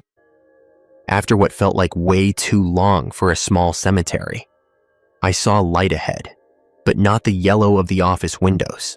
It was this cold white strip running along the ground. And when I got closer, I realized it was the main drive. The gravel crushed down and iced over, reflecting the little security flood by the front gate. And it looked normal, completely normal, chain shut, road visible beyond. I slowed to a walk because I did not trust it, and my lungs were burning. And when I reached the drive and stepped onto it, the sound under my boots was regular gravel again. Not glass, not whatever else I had heard. And for a second I thought, maybe I did just panic back there. Maybe it was a weird pocket of cold and I scared myself. And then the radio, still at my side, volume turned all the way down, chirped loud enough for me to hear it anyway. And my own voice came through one last time, whispering, "You are not out yet." I pulled the radio off my belt and threw it as hard as I could toward the nearest row of stones. Heard it hit something with a crack, and I did not go pick it up. I still do not know where that unit ended up. I went straight to my truck instead of the office, which is another thing you have to understand. I broke every rule we have. I did not sign out. I did not call the alarm company. I did not even lock up. I just dug my keys out with shaking hands and got behind the wheel and started it. And the engine turned over slow because of the cold, and for a second, I thought it was not going to catch, and I actually said out loud, "Please," because I could feel something in the dark rows behind me, waiting to see if I would be stuck. The truck finally roared alive, and the heater fan creaked, and I threw it in reverse and backed down the drive without checking my mirrors, because I could not stand the thought of seeing anything walking between the stones in the red glow of my taillights. When I hit the road and turned toward town, my dashboard clock said 2:13 a.m. My phone, when I checked it at the first stop sign, said 10:07 p.m., same as before, same as always, and I had 3 missed calls from a number I did not recognize, all logged at 10:07, no voicemails. By the time I got to the corner store on the edge of Nixon, the one with the flickering beer sign, my hands were cramping from how hard I had been gripping the wheel. I pulled in there, under the light, and sat for a long time, just trying to slow my breathing down. When I finally went inside, the guy behind the counter looked up, said, "Man, you look rough. You on that night shift again?" And I laughed in this short, stupid way and said, "Yeah, something like that." And I bought another coffee I did not even drink, just to have a reason to stand under the fluorescent lights. There was a calendar on the wall behind him with the date circled, December 19th. And for some reason, seeing that simple mark, knowing somebody had counted on this day being normal enough to circle, made my eyes sting. I went home after that instead of back to the cemetery. I know I should have gone back, but I did not. I drove straight to my little rental, parked under the one light that works in the lot, and sat there until the sky started to get that faint lighter gray in the east. And then my phone finally updated, flickering, service bars dancing. The time jumping from 10:07 to 6:41 a.m. all at once. Battery suddenly dropping 5%, like it had been holding its breath along with me. Mr. Cates called at 7 sharp, like he does every morning after a night shift, his number popping up right away this time. And when I answered, he was already talking, saying, "Hey Randy, you okay? Alarm company said the office door was unlocked when the cleaning crew showed up, and your truck was gone, but your radio is still pinging somewhere on the grounds." And I started to tell him I had felt sick and gone home. I had the lie ready. But what came out instead was, "I am done, sir. I am not coming back for nights. I do not work nights anymore." And my voice shook so hard he went quiet. He asked if something happened, and I almost poured it all out right then. But I did not. I just said, "There is something wrong in the back section, and I do not want to be there after dark again." And he did that thing where he sighs through his nose, said, "We can talk about it. You got a good record. Take a few days." And I said, "No, listen, I am not coming back at all." And then he got quiet again and said, "Is this about what you saw?" And the way he said it made all the tiny hairs on my neck stand up. I asked him what he meant, and he coughed and said, "Nothing, forget it. Just get some rest. We will sort it out." But I could tell by the way his voice tightened that he knew something. Some version of this. Maybe from somebody else. Maybe one of the older guys who quit before I started. I hung up on him without saying bye, which I still feel bad about. But I could not keep my hand steady enough to hit the button gently. I just jabbed at the screen until the call ended. It has been months now, and I still cannot tell you exactly what happened in that gap between 9:20 and whenever my truck clock picked up again. I do not know why the radio used my voice. I do not know what would have happened if I had turned around when the footsteps were in front of me. I do not know how big Rest Hollow really is when the frost comes in, because I am sure now it is bigger on nights like that. Deeper somehow, and that back section with the soft ground is not just soft from rain. All I know is this: I do not drive that road after dark anymore. I do not even like going by in daylight if the air has that hard feel, and if I hear gravel crunch behind me when I am alone. Even in a grocery store parking lot, my whole body goes rigid and I have to remind myself to breathe. I check my phone time against any clock I can see now, and if they do not match right away, I leave wherever I am. I do not care if I am in the middle of a conversation. I took my work shirts to the thrift store, every one of them, even the jacket with the stain, because I could not stand to see my name patch anymore without also seeing it carved into cold stone. Nights are the worst, especially when it gets quiet, because that is when I hear the radio crackle at the edge of sleep, my own voice pushing through the hiss, trying to say something that did not make it out that night. Sometimes in those moments, I think about what would have happened if I had not listened, if I had stood my ground back there by that double grave and waited to see who was walking between the stones, waited to see what they looked like when they came close enough to touch. And my chest tightens so bad I have to sit up and turn the TV on to drown it out.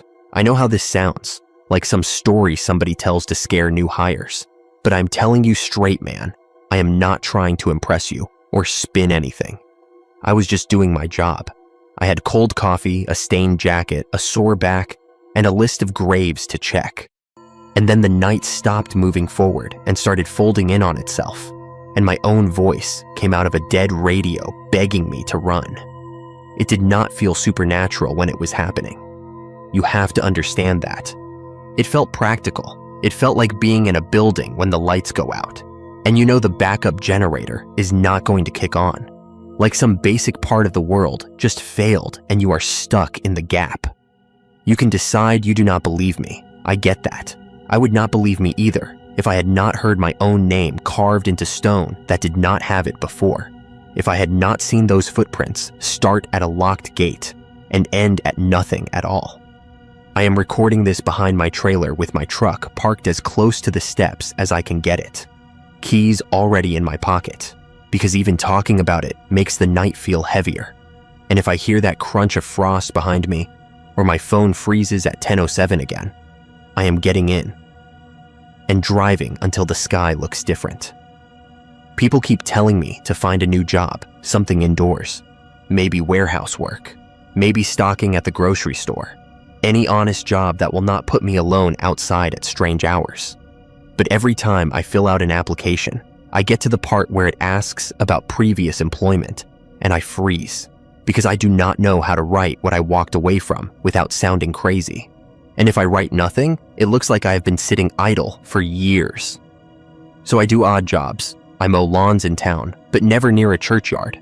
I help a cousin on his ranch sometimes, as long as we stay clear of the family plot by the back fence, because I cannot handle the sight of even one stone without checking the name 3 times. I am tired, man. I am tired in a way sleep does not fix. I am telling you all this because I need someone else to carry a little of it, even if you think it is just a story. If you work nights, if you clock in when the rest of the world is winding down, just pay attention the next time something small feels off. When the temperature dips wrong in one corner of your route. When a tool you set down is not where you swear you left it.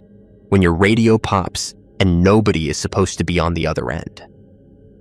And if you ever find yourself between rows of stone or in an empty building and you hear your own voice coming back at you from a speaker that should be dead, telling you to run, do not do what I usually do and argue with yourself.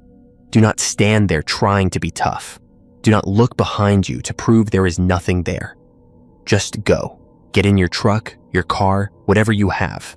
Drive toward the ugliest bright light you can find.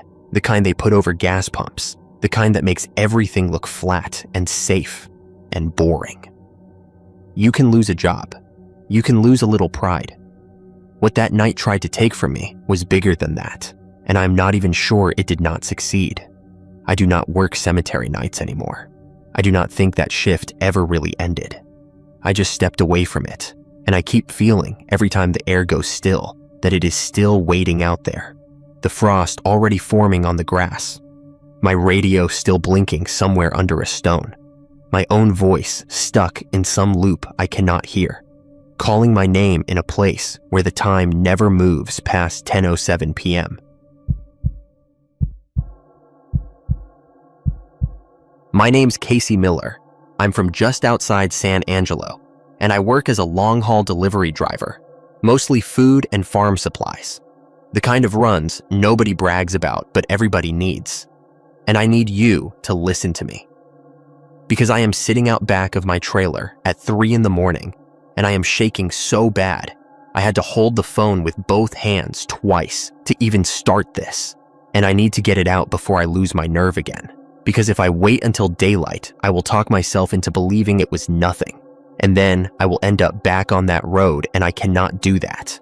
I cannot go back down Ranch Road 39 in December. Not at night. Not ever. It was a Tuesday. I remember that because I had that stupid breakfast sandwich I always get from the gas station off the loop, the one near the busted ice machine.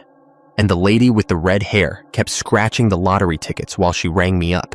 I had a sausage egg biscuit wrapped in that waxy paper and a black coffee that tasted like burnt dirt. And I was wearing my blue work shirt with the missing button by the cuff, the one my name patch fell off of, and my old brown jacket with the rip in the left pocket. I clocked in on my phone app at 4:38 in the afternoon, sitting in the cab with the sun still up and feeling way too bright for how cold it already was getting. They had me running a late drop because some other guy called out. So dispatch threw me a route I do not usually take, out past a town called Paint Creek, and then cutting across to a couple little ranches that get feed and salt blocks once a month. December in that part of Texas is strange, man. People think it is all heat and dust, but the cold out there at night will bite your bones. And that day, they kept talking about a front coming in on the radio. Nothing dramatic, just a hard chill and some wind. I loaded up at the warehouse, just me and one other guy in the dock, stacking pallets of bagged feed, some fencing hardware, a couple salt blocks shrink wrapped on a skid. It was all normal. My hands hurt from the cold metal pallet jack handle. My left knee popped when I climbed up to check the straps. I remember that because I grabbed it and said out loud that I was too young to sound like bubble wrap. I topped off the truck, logged my mileage, checked the tires like I always do. The sun was low, but still above the horizon when I headed out of town. The first part of the drive was nothing. just two-lane highway, other trucks, some idiot in a lifted pickup riding too close to my bumper until I pulled off to let him pass. I had the radio on low, some classic rock station fading in and out, and I was thinking about nothing important, just bills and the leak in my trailer roof, and whether I should get my daughter that little keyboard she wanted for Christmas, even though the overtime had not hit yet. The sky went from pale to that flat gray that does not look like much at first, just a lid, and then it started to feel heavier the farther I got from town. I hit the first drop, a ranch with a long cliché driveway where the dogs always run the fence and act like they are going to eat your tires. The old man came out in his jacket and his hat pulled down and signed the slip, made the same joke he always makes about me bringing the cold with me. And I smiled and laughed, and my cheeks hurt because the wind was picking up and the air had that smell like cold metal. It was full dark by the time I pulled back out onto the main road. Out there when the sun goes, it goes fast, like someone flipped a switch. There are no sidewalks, no store lights, just the ribbon of your own headlights and the occasional yard light way off in the distance that looks like a star stuck in the wrong place. I had one more stop to make, farther out, down Ranch Road 39, which I had only taken in the daytime before. It is one of those roads that looks simple on a map, just a line, but when you are actually on it, it dips and bends and you feel like you are dropping between fields instead of moving forward. There are no real markers, just the same barbed wire fences and the same dead grass and the same bare trees. And every few miles, a gate with a name welded into it, or a cattle guard that rattles your teeth. I turned onto 39 a little after 8, according to the dash clock. I remember checking it because I was thinking I might actually get home before midnight if everything went right. My coffee had gone lukewarm, but I drank the rest anyway because I could feel that sleepy fog trying to creep in around my eyes. The heater in the truck never really works right, so the windshield was clear, but my feet were still cold, and I kept flexing my toes inside my boots while I drove. It was just me and the dark. The radio gave up all the regular stations, so I killed it and let the engine hum be the only sound. About 20 minutes in, I passed a small cluster of trailers set back from the road, Christmas lights hanging crooked across one of the porches, blinking slow, red and green and white, the only color in miles. I remember thinking they looked lonely, those lights, like they were shining for nobody. After that, nothing. No houses, no other vehicles, just the occasional reflective sign popping out of the dark and the white lines sliding under my headlights. I was not scared. I have been driving at night for years. I know the feel of empty roads. I know the way your mind starts to drift and make shapes out of fence posts and think you see movement in the corner of your eye. I know the tricks. I kept checking my mirrors, watching the trailer lights glow behind me, watching my own face come and go in the side glass when a reflector flashed. At some point, the wind picked up more, pushing against the side of the truck, and I had to grip the wheel tighter when I hit open stretches. The temperature gauge outside dropped down to the low 30s, and a light mist started to hit the windshield. Not quite rain, just enough to smear the bugs that were already there. I was about 10 miles from the last ranch, according to the route sheet, when I heard it. The first scream. People always ask how I knew it was a woman and not some animal or the brakes or whatever, and I do not have a clean answer for that beyond this. I have hauled livestock, I have hit deer, I have heard coyotes and stray dogs and even a wild hog once, and this was not that. This sound cut through the engine noise like it was right next to my ear. It came from ahead of me on the road, that sharp, high sound of a human throat pushed too far. It was not a word, not at first, just a long, ripped sound, and it made every muscle in my body clench. I actually took my foot off the accelerator without thinking. I remember my hand went straight for the radio, like maybe it was something from there, but it was off. The only things on were the headlights, the dash, and that noise in my memory. I told myself it was nothing, I told myself I was tired. I told myself maybe I had driven over a piece of metal that had scraped the undercarriage in some weird way that sounded like a scream. I pushed the gas again and kept going, slower now, eyes straining at the road ahead. That is when I heard it again. This time it was a word, or half of one, torn off at the end, and it was closer. It sounded like someone yelling hey or help, but the last letter got dragged out like their breath ran out. It came from the dark directly in front of my truck, like someone standing in the lane, shouting as I rolled toward them.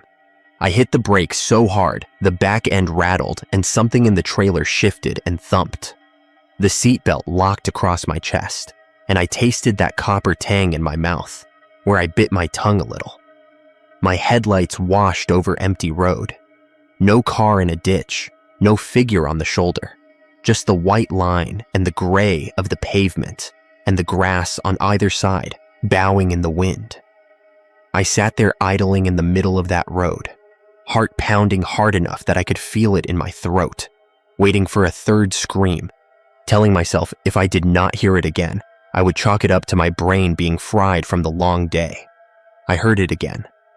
Only this time it did not come from in front of me.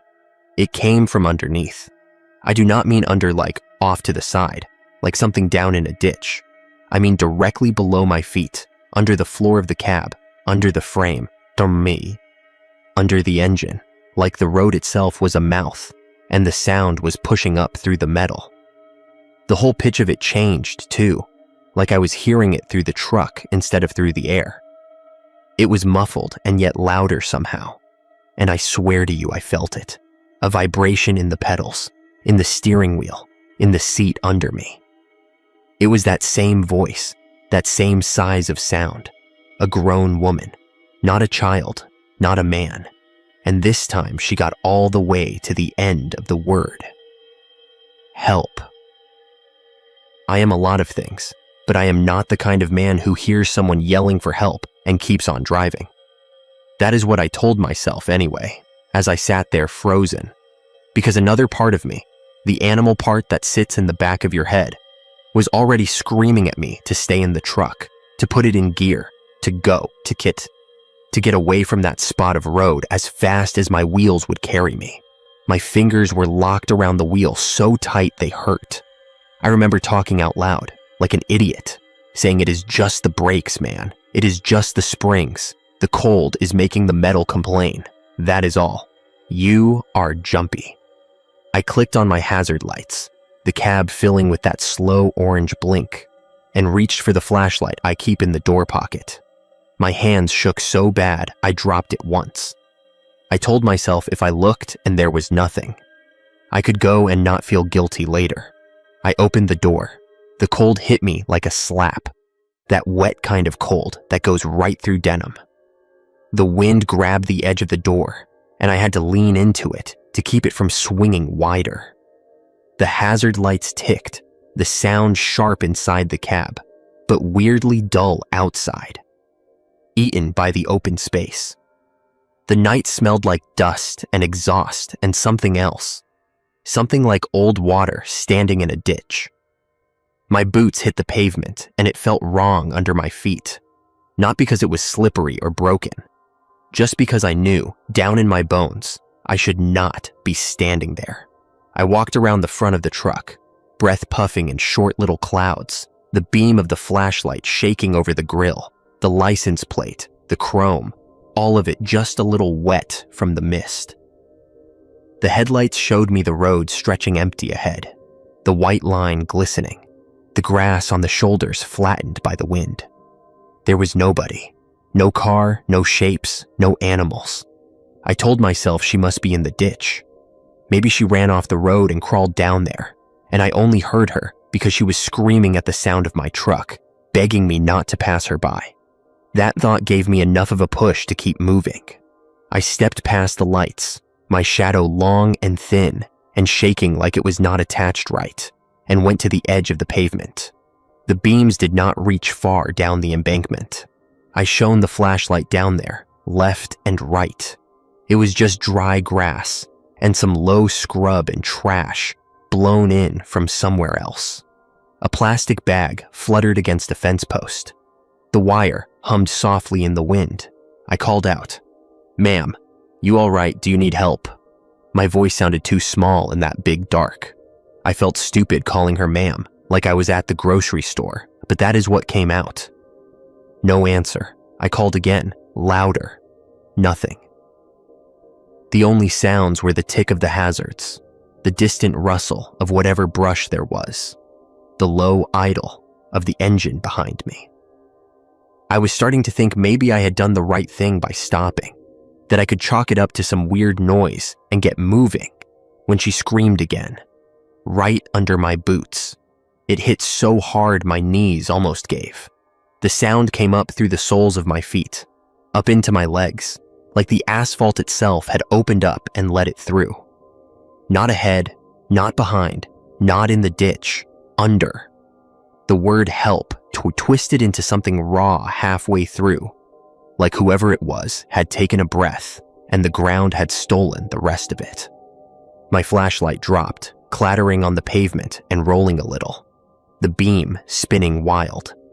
I do not know how long I stood there frozen, heart pounding so loud it drowned out the engine, listening to that last echo of her voice fade in to the metal and the dirt. I snapped back when the wind pushed me hard enough I stumbled. I snatched up the flashlight and did the first thing my brain offered, which was to drop to my knees and shine it under the truck. There was nothing there. Just the dark shapes of the axles, the big tires, the dripping from some moisture on the undercarriage. No hands reaching up, no eyes looking back. Nothing. My own breath puffed white in the beam. I crawled a little, feeling the grit of the road bite into my knees through my work pants, and shined farther back under the trailer. Same thing, black, metal, empty space. No blood, no torn clothing, no sign anything had been dragged. Yet the sound still rang in my bones. I know what you are thinking. Sound travels. It could have come from the side and bounced off the frame. It could have been an animal. It could have been my imagination, stretched thin. After a long day, I tried to tell myself all of that while I was on my hands and knees in the middle of a cold road, but none of it fit with what I felt under my feet. That is the part that will not leave me alone. That feeling of the voice coming through me instead of at me. I told myself maybe someone was trapped in a culvert or a pipe under the road. Maybe some old drainage thing nobody maintained. That would explain under my feet, right? People get trapped in weird places. You hear stories. That is what I grabbed onto next. I went to the shoulder and slid down the little slope, my boots slipping in the damp grass, and started scanning with the flashlight for any kind of pipe opening, any cement, anything that looked like it might run underneath. There was a shallow ditch, a mess of weeds, a few old beer cans, a length of busted up plastic, but no concrete drainage, no metal pipe, nothing. The grass lay flat in one spot, like something big had rolled or pressed through it, but that could have been anything, a hog, a deer. The fence line was close, barbed wire stretched tight, humming. I put my hand on one of the fence posts without thinking and jerked it back. It felt like it was shaking, just a tiny tremor under the wood, like a train was passing miles away. There were no tracks anywhere near there. I backed up toward the truck, every step feeling heavier, my breath coming faster now, my chest tight. I did not want to be away from the cab, from the door, from the one place I could close myself into. I was almost to the front corner of the truck when I heard it again. This time, it did not scream. It spoke. A short, sharp, broken sentence forced up through tooth and tongue, and whatever was pressing between it and the air. Under you, right now, I am telling you, that is what I heard. 4 words, scrambled by distance and whatever was between us, but clear enough that my brain took them and slotted them in order. Under you, right now. It was that same voice, female, hoarse, like the throat was raw. The last word dragged, and everything in my body rebelled at the idea of looking down. I did anyway. Just black top and my boots, and the edge of my jacket brushing my thighs in the wind. No cracks, no shadow that did not belong, no bulge. Still, I felt it. A pressure. Not enough to knock me off my feet, but enough to make my balance feel wrong. Like the ground had shifted half an inch sideways without my permission. I staggered and grabbed the corner of the bumper. I yelled then, loud enough that my throat ached. "Where are you? Can you hear me? Where are you?" The reply came not from underneath, not from the ditch, not from the fields. It came from the engine block. It came from the metal I was gripping. It rose up through my hand and into my bones. Here. It was not loud. It did not need to be. It was right there, inside the thing I was touching. I ripped my hand away. The headlights flickered just once, like something drew power for a second and then let it go. The hazard lights kept their steady blink. I backed up without meaning to, misjudged the distance, and ended up pressed flat to the side of the trailer, my shoulder blades hitting the cold metal hard. That is when the truck moved. Not a lot, not a big jump, just a little shift, the way it does when someone climbs into the cab or steps onto the running board, that subtle sag and sway as weight changes. Only nobody was climbing in. The door was still shut, the cab empty. I watched the suspension compress and uncompress, watched the way the light from my headlights moved across the road like the whole front end had dipped and lifted. I heard the tiny creaks and groans of the frame. All of it sounds I recognized, except they were happening by themselves. There was no wind hitting me hard enough to rock that much metal. There was nothing I could see. I do not remember deciding to get back in. 1 second I was pressed to the trailer, my heart hammering so hard I could taste its rhythm at the back of my tongue.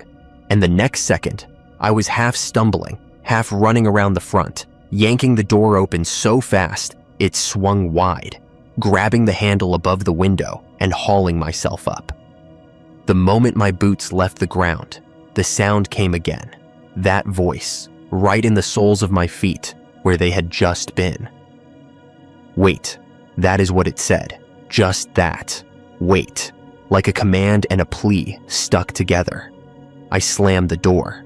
My hands fumbled for the lock, even though nobody was out there. The cab felt too small, like the cold had followed me in. Every breath fogged the glass. My fingers slipped on the key, even though it was already in the ignition. The engine was still running, idling rough now. The battery light blinked once, then went back to normal.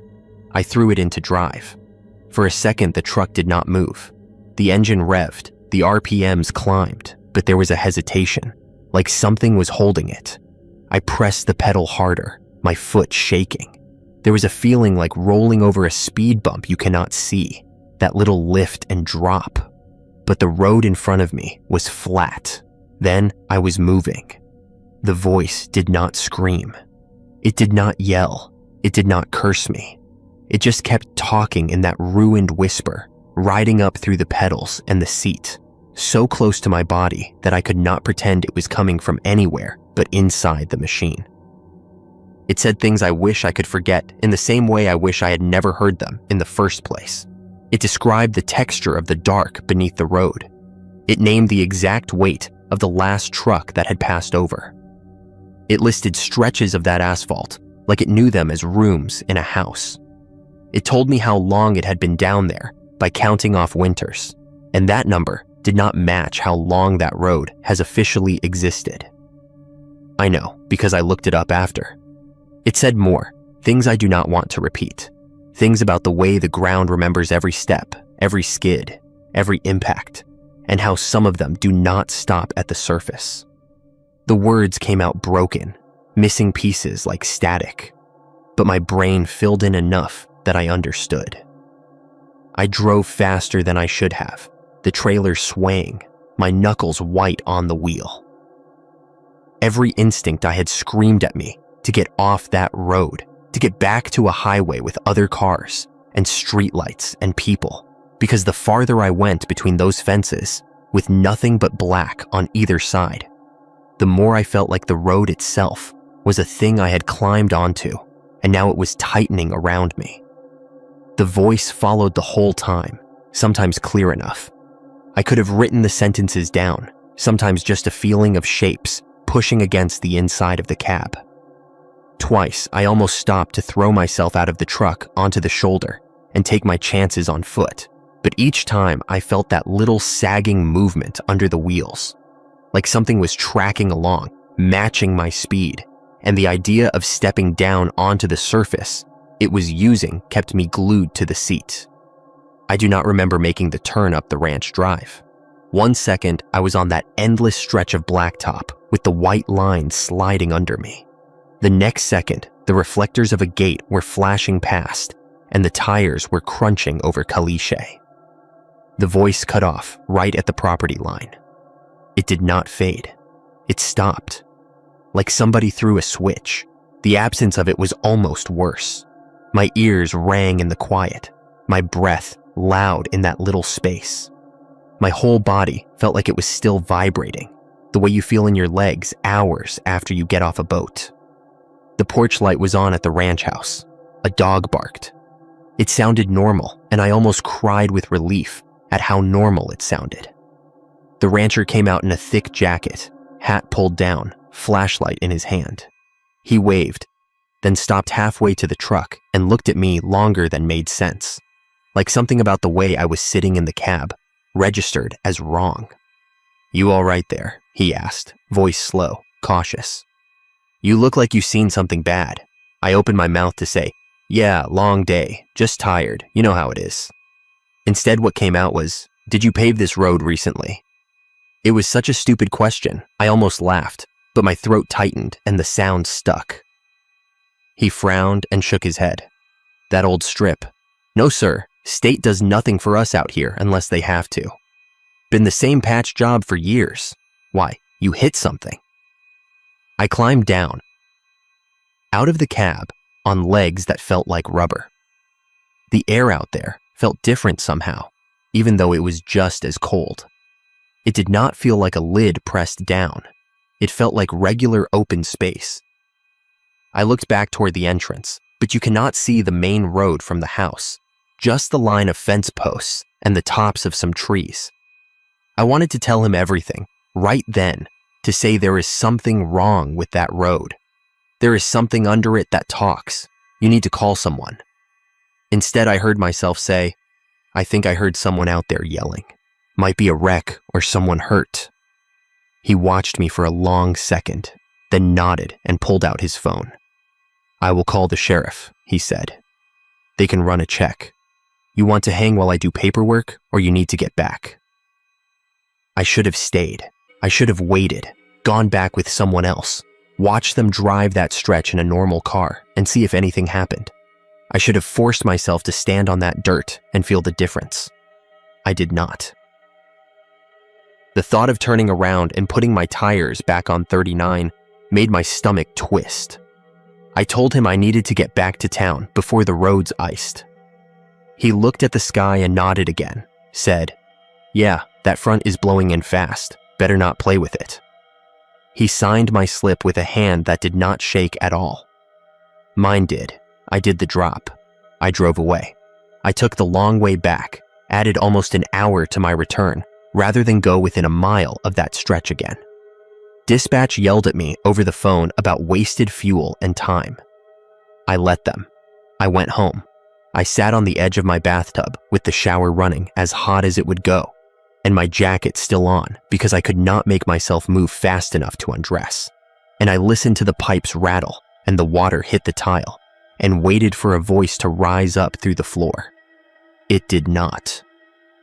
You want to know the part that keeps me up now, talking into this phone behind a trailer that needs a new roof. It is not the screams. It is not the words riding up through the pedals. It is not the way the truck moved when nothing touched it. It is what happened when I tried to pretend nothing had happened at all.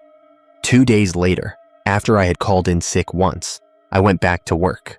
I told myself I was being ridiculous, that I was going to lose my job if I could not drive every road they handed me.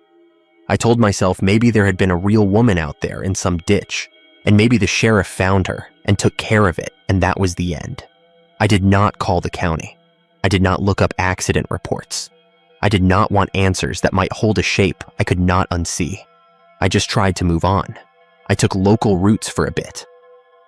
Then one afternoon, dispatch said, "We are short again, Casey. We got that same outer run. Can you handle it?"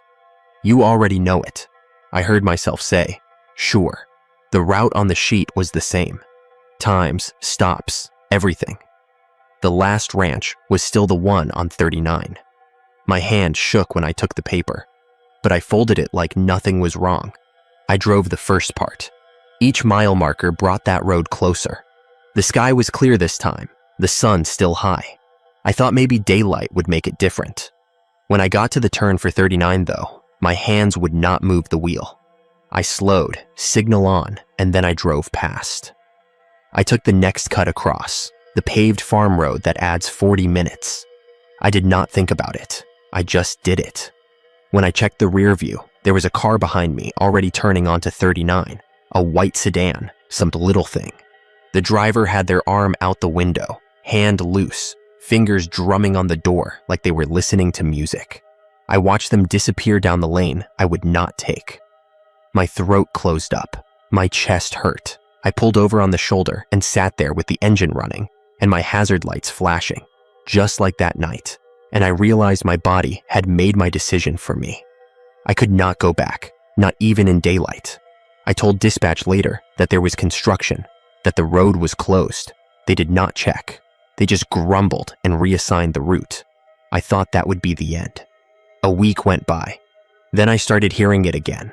Not on the road, not under my feet, in other places. The first time was in the break room at work, the tiny one with the humming fridge and the microwave nobody cleans. I was alone, heating up a burrito, the plate rattling a little on the turntable, and I felt a tiny vibration through the floor. It was so faint, I almost did not notice. Then, under the hum of the machines, I heard a single word, a breath of sound rising up through the cracked linoleum and the concrete slab beneath it. Under. Just that. I froze, burrito forgotten, my hand hovering in the hot air. The vibration stopped. The room was silent again, except for the fridge. I told myself it was a memory. I told myself my brain was filling in silence with old noise. Then it happened at home. I was sitting on the couch, my daughter on the floor in front of the TV, drawing with her markers. The heater kicked on, the vents rattled, normal stuff. The trailer shifted a little in the wind. She dropped a marker and it rolled toward the wall. She reached after it, stretched out on the carpet, small hand fingers splayed. She frowned and said, "Hey," like she heard something I did not. I asked, "What is it, baby?" She put her ear flat to the floor for a second, then sat up too fast, eyes wide. Her face went pale, in a way I have never seen on her. She climbed straight up onto the couch next to me, without saying another word, and tucked her feet under her, like the carpet was cold water. I asked again, "What is it?" She shook her head and said nothing. Just did not want to sit down there anymore, that is all. Later, when I put her to bed, she grabbed my wrist and whispered, "Did you hear the lady talk?" I asked her where she heard a lady. She pointed down, not toward the window or the door, down, under the floor. I did not sleep that night, or the one after. That is why I am out here, behind this trailer with the rotten patch on the roof that lets the rain in, talking into a cracked phone while the neighbor's dogs bark at nothing I can see. Because I have started hearing it in more places. In the grocery store, when the cart wheels hit that one uneven tile near the freezers. In the hallway at my daughter's school, when the bell rings and the stampede of kids shakes the building. At church, once, when the whole congregation stood to sing and the floorboards flexed under their combined weight. Nothing as loud as that night on Ranch Road 39. Just a pulse now and then, a whisper, a fragment of a word forced through concrete and rebar and dirt. It always sounds like the same voice to me. but maybe that is just because I only have the one in my head to compare it to. I have not been back out that way to see if the road looks different. I keep telling myself I will drive it in broad daylight, roll slow with the windows down, prove there is nothing there but old pavement and bad patch jobs. Then I remember that feeling of the truck rocking, like someone climbed into it, and I cannot make myself even look it up on a map. You can say I am losing it. You can say my brain cracked a little under stress, and now it is sticking pieces of one night into places they do not belong. Maybe you are right. All I can tell you for sure is this. Before that December run, I did not flinch when the ground shook. I did not think about what was under my tires beyond rocks and dirt, and maybe a pipe or a cable. I did not listen for voices in concrete. Now I cannot stop. I avoid long, empty stretches of county road. I park on gravel lot edges instead of solid slabs when I can. I will not let my daughter sleep on the bottom bunk anymore. I told her it was because I did not want the cold to get to her. But the truth is, my chest gets tight when I imagine her that close to the floor. There is one more thing. I almost did not say it, but if I do not, the whole point of this falls apart. A few days after that first night, when I was still trying to live like nothing had changed, I was at the gas station by the Loop, the same one where I get my breakfast sandwich. They keep a little stack of free local papers by the door, the kind with yard sale ads and church notices. One of the front page blurbs caught my eye. It was small, not the main story, just a little box. It said something about road work being proposed for County Road 16 and Ranch Road 39 due to subsidence issues. The words they used were infrastructure concerns and long-term stability and significant settling below expected levels. There was a photo of a section of pavement with a dip in it and a caption about how there had been complaints. I stood there holding that paper, my coffee in my other hand going cold, and all I could think was they have no idea what is under there. Or maybe they do, and the words they picked were the only ones they could use without sounding crazy. I do not know. I just know that when I try to sleep now and the heater kicks on and the trailer creaks, I feel like I am not lying on top of the world anymore. I feel like I am lying on a skin stretched over something that knows I am here. That is why I am recording this out here, where the ground is just packed dirt and old concrete blocks and not miles of asphalt trapping whatever is pushing against it. I do not know what you are supposed to do with what I have told you. Maybe you will dismiss it. Maybe you will laugh. Maybe you will avoid that road someday without knowing why. Just a little itch in the back of your mind that says, take another route. That would be enough. If one person drives past that turn, if one set of tires does not add to the weight pressing down on whatever is listening, maybe that buys us time. I do not work night shifts in December anymore. I take the pay cut. I take the yelling. I take the humiliation of saying I cannot handle certain runs. I would rather do that than feel another word crawl up through my feet and settle in my bones. If you ever find yourself out near a long, empty stretch with no lights and the road feels like it dips for no good reason, and you hear a voice asking for help that feels like it is coming from under your shoes, I am begging you, as a man who has listened too long, do not stop on the blacktop. Get off it. Get onto dirt, onto gravel, onto anything that is not poured and packed and held together by whatever it is that remembers how many of us there are and how much we weigh.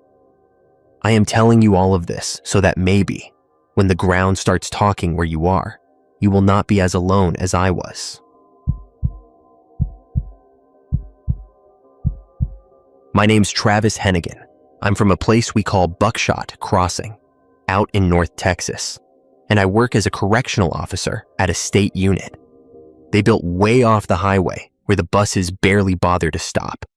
And I am telling you right now, I do not work night shifts anymore. I do not walk past Section 12 after dark. And if it snows again this year, I am calling in sick no matter what they say.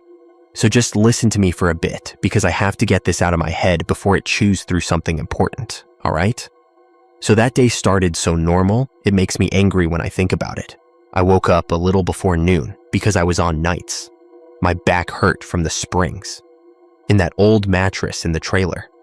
And the first thing I remember is the smell of the cheap coffee. I set on delay in the little machine on the counter. I had 2 slices of white bread with peanut butter because I was too tired to cook anything real. And I stood there in my socks, watching the weather on my phone while the heater rattled under the window. They were saying how we might get some real snow up our way. Not just that weak sleet that turns everything into brown slush. And folks at the station, all morning long, were posting pictures of the clouds and joking about making snow angels on the rec yard. I remember I laughed at one of the memes and got peanut butter on my work shirt. That pale gray uniform shirt with the stitched name strip that says T. Hennigan over the pocket. And I had to scrub it with dish soap in the sink until there was a round wet patch over my heart that never really dried right. I kept noticing that wet circle all night, like it was some kind of mark, even though it was just soap and water. I keep that shirt in the back of the closet now, and I do not wear it.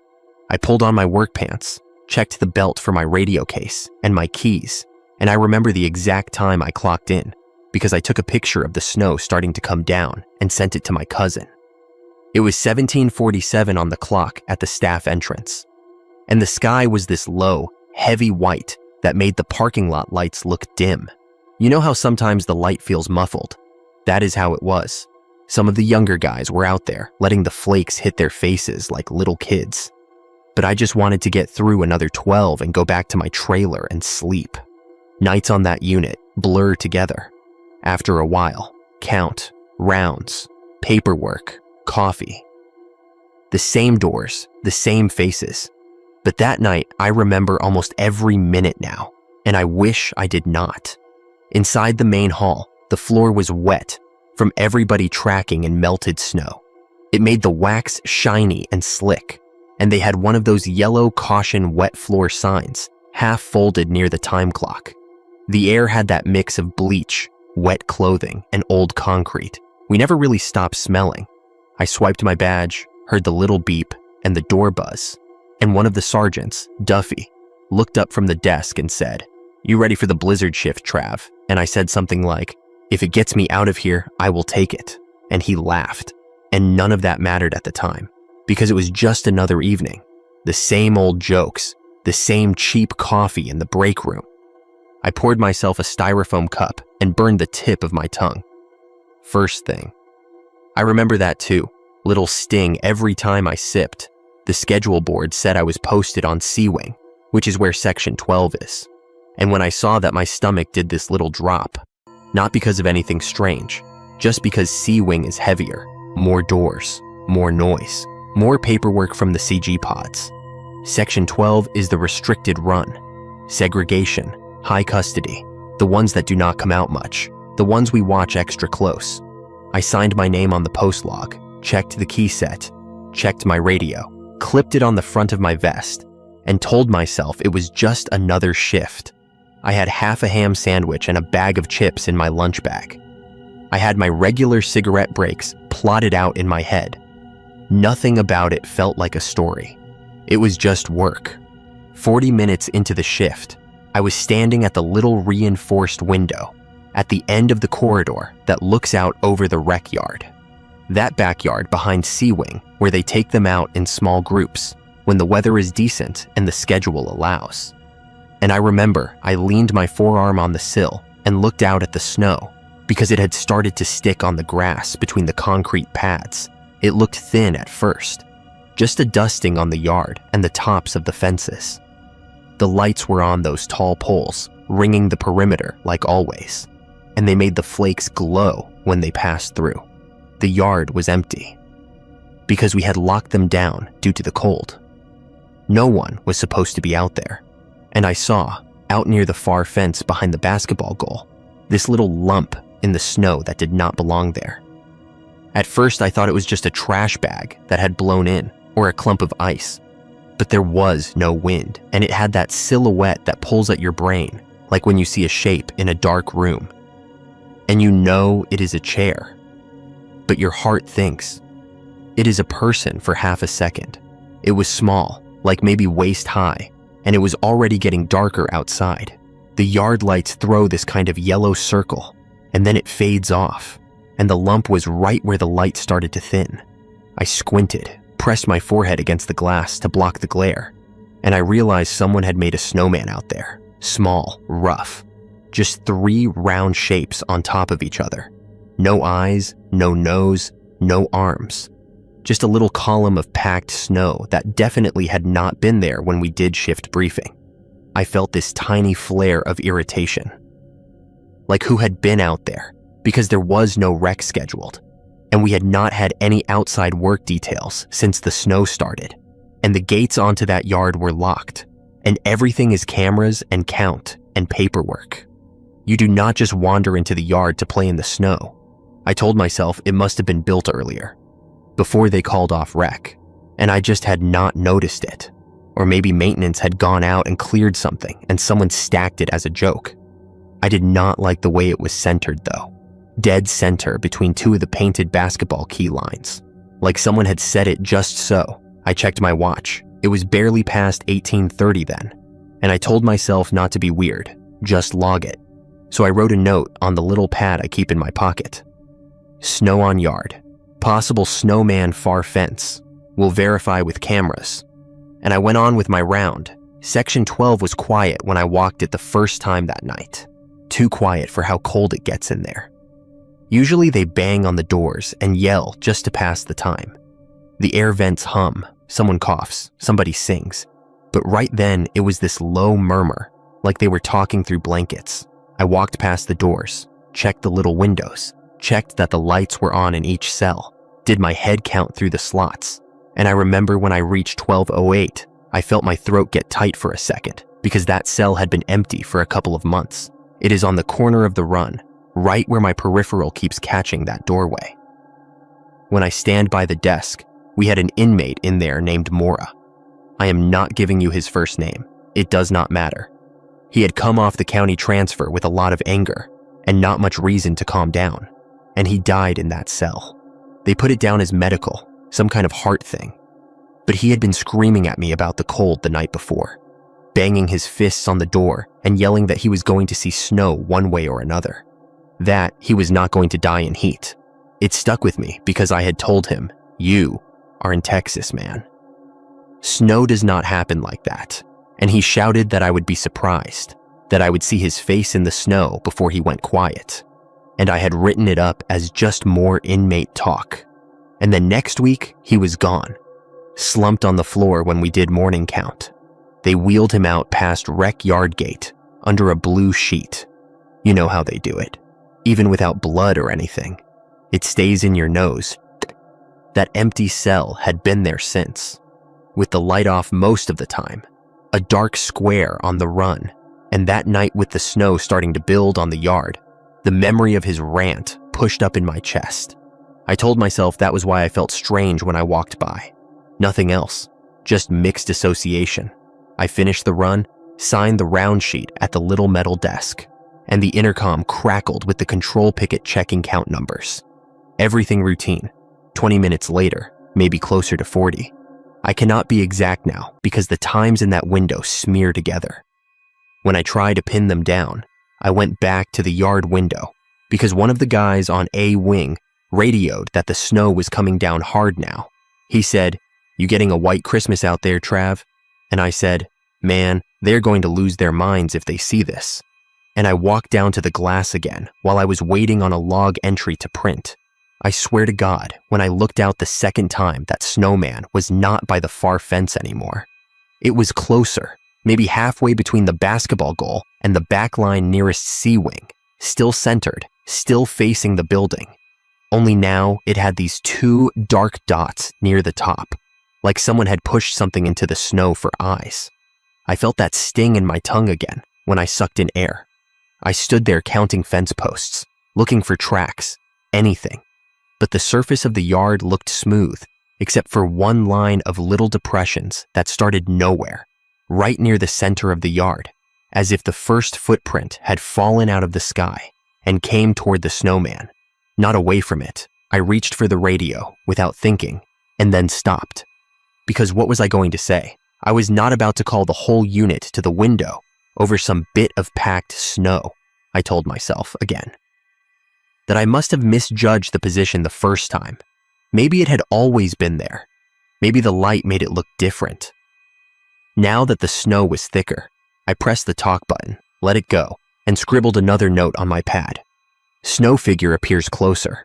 Verify with cameras. Check for yard access. That is all I did. I did not call for backup. I did not ring the control room to ask if they had seen anything. The thing about working places like that is you learn to swallow things that feel off, because you do not want to be the one everybody whispers about. I went back to my post, answered a couple of intercom calls, issued a roll of toilet paper through a bean slot, signed a medication roster. Normal stuff. Tried not to think about the shape on the yard, around 20 hunk. We did another full count, and while my partner on the other side of the wing was reading numbers out over the radio, my eyes kept sliding to the end of the hall, to that little square of white yard view. I could not help it. After count cleared, I told one of the younger guys, Morales, that I was going to step to the end for a second. He was leaning on the desk, texting under his clipboard. He waved without looking up. I walked back past section 12, past that empty cell with the light off, and I tried not to look in, but I did look in. Just a quick glance through the narrow window. I saw the slab bed, the shelf, the stainless steel combo sink and toilet. Nothing else. Just that square of darker dark in the corner where the vent is, and my skin tried to pull tight over my shoulders. I kept moving. At the yard window, I pushed my face close to the glass, close enough that my breath fogged it in a circle, and I wiped it with my sleeve so I could see. The snow was heavier now. You could see it drifting at angles in the yard lights. And the snowman, I do not know what else to call it, was almost at the first painted line of the sidewalk that runs from the C-wing exit door to the center of the yard. Like it had slid forward, its base half on the grass, half on the edge of the concrete. The shape was taller, or maybe the extra snow had built it up. And the two dark dots I had seen before were clearer. They were not rocks or coal. They were hollows, scooped out spaces where the snow had been pressed inward by fingers, eye sockets. That is what they looked like, uneven, one a little higher than the other. The mouth was this long, shallow groove, not a smile, not a frown, just a straight line dragged with a thumb or a stick. I started counting again, posts, panels, distances, trying to give myself something solid. My brain was doing that thing where it puts labels on everything, so it does not have to feel the thing it cannot label. I said out loud, probably to no one, kids, some officer with a sense of humor, and my voice sounded small. I checked the gate on the control panel next to the window. All the indicators were green, locked.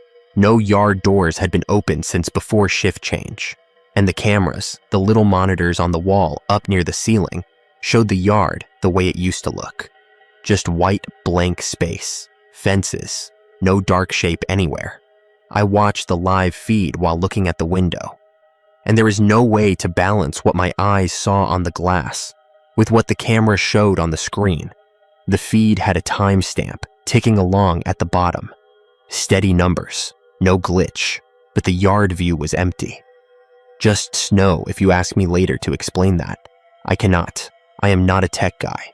I just know that when I stepped back and looked out with my own eyes, there was a figure in the snow that was not on the screen, and it was pointed at C-wing, not the fence, facing the building. Its blank carved face turned my way.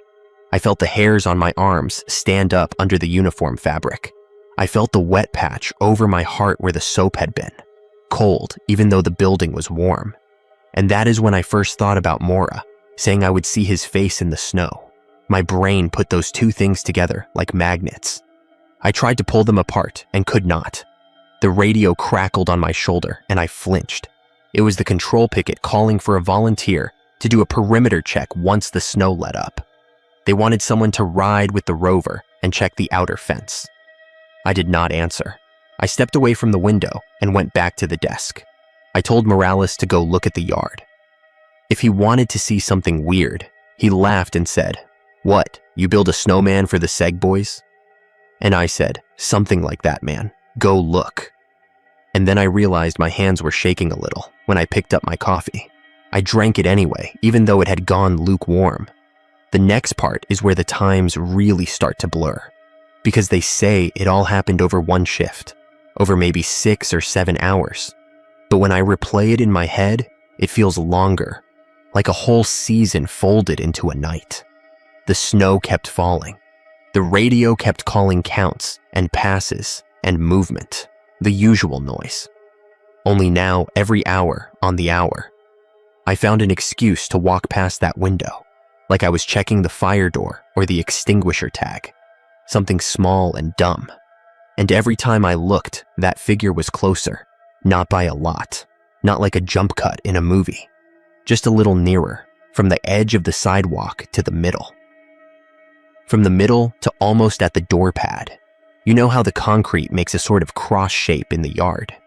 From the C-wing door, out to the central point and then left and right. That snowman stayed lined up with that central line, like it was walking it step by step. But there were no steps, no tracks in front of it. Only that same faint line behind it that started nowhere and always seemed about the same length no matter how far it had come. I tried to convince myself that more officers were out there between my checks, moving it as a joke, but the cameras never picked up anything. No figures, no motion, just static snow and fences. I even walked to the control picket and asked the officer up there, Haynes, if he could roll back the yard feed for me because I thought I had seen an inmate outside. That is what I told him. I said, "Can you run back the tape from, I think it was 1830 to 2000? I thought I saw someone near the fence." And he rewound it on the little DVR, and we watched together. The yard stayed empty, totally clean. No snowman, no shadow, nothing, he said. "You good, Trav?" And I said, "Must have been the way the light hit the glass." And he nodded and went back to his crossword. That was it. No one else thought anything strange because as far as their screens showed, there was nothing there. Only my eyes saw it on the other side of that glass, and I kept seeing more detail every time. Little changes in that rough snow face. At around 2200 when the yard lights looked dimmer from the sheer amount of falling snow. I swear the carved sockets had taken on something like a squint. One a little narrower than the other. The way Mora used to look at me when he was trying to decide if he believed what I was saying. And there was a dark smear right where his top lip had been. He had a scar there from when some other inmate had hit him years back. It puckered in a way you do not forget. I saw that same line in the snow, a tiny curve breaking the straight mouth. My stomach did this slow turn, like when you see brake lights ahead in the fog, and you do not know if you will stop in time. Sorry, I am trying not to use any fancy talk. I just mean I felt sick and dizzy all at once, like I had stood up too fast. I backed away from the window and actually bumped into the wall behind me. It made a hollow sound, and I jumped again. Morales walked by and said, "You all right, man? You look like you saw a ghost." And then he laughed, and that word hit me harder than it should have. I grabbed his sleeve, harder than I meant, and said, "Go look at the yard. Tell me you see it." And he shook me off and said he was busy, that he had to finish some forms before shift change. And I realized my voice had taken on that tight edge people get when they are about to cry or yell. So I shut up. I went back to section 12, did another round, counted the heads, checked the locks. Everything in there was normal on paper. They were where they were supposed to be, checked off on the sheet. But the noise in the run had changed. They were not loud. They were quiet. Listening quiet. The kind of quiet where you know more ears are pressed to metal doors than you can see. One of them, a guy in 1203, called through the crack. He said, "Officer, you see him yet?" And I stopped. I said, "Who?" And he said, "The one out there in the white." And I told him to step away from the door, that he was on loss of privilege, and had no talking rights. And he laughed this little broken laugh and said, "You will, man, you will." When he gets to the glass, and I did not write that up either. I should have. I know I should have. We are supposed to document everything. But I did not want it on paper, not with my name next to it. I just kept walking. The corridor seemed a little darker than it should. The fluorescent lights had that hum. One of them flickered near the far end, and every time it went dim for a second, I felt like something in the empty cell at 12:08 was leaning toward the glass. There was nothing there when I forced myself to look in, just that rectangle of more darkness where the bunk was. But my brain kept trying to put weight into it, like it wanted to see someone sitting on the edge of the bed. I hurried through the rest of the run and told myself I was being tired and dramatic, that maybe the coffee was hitting me wrong. Around 2300 dollars, the snow had piled up enough that we could not see the grass at all.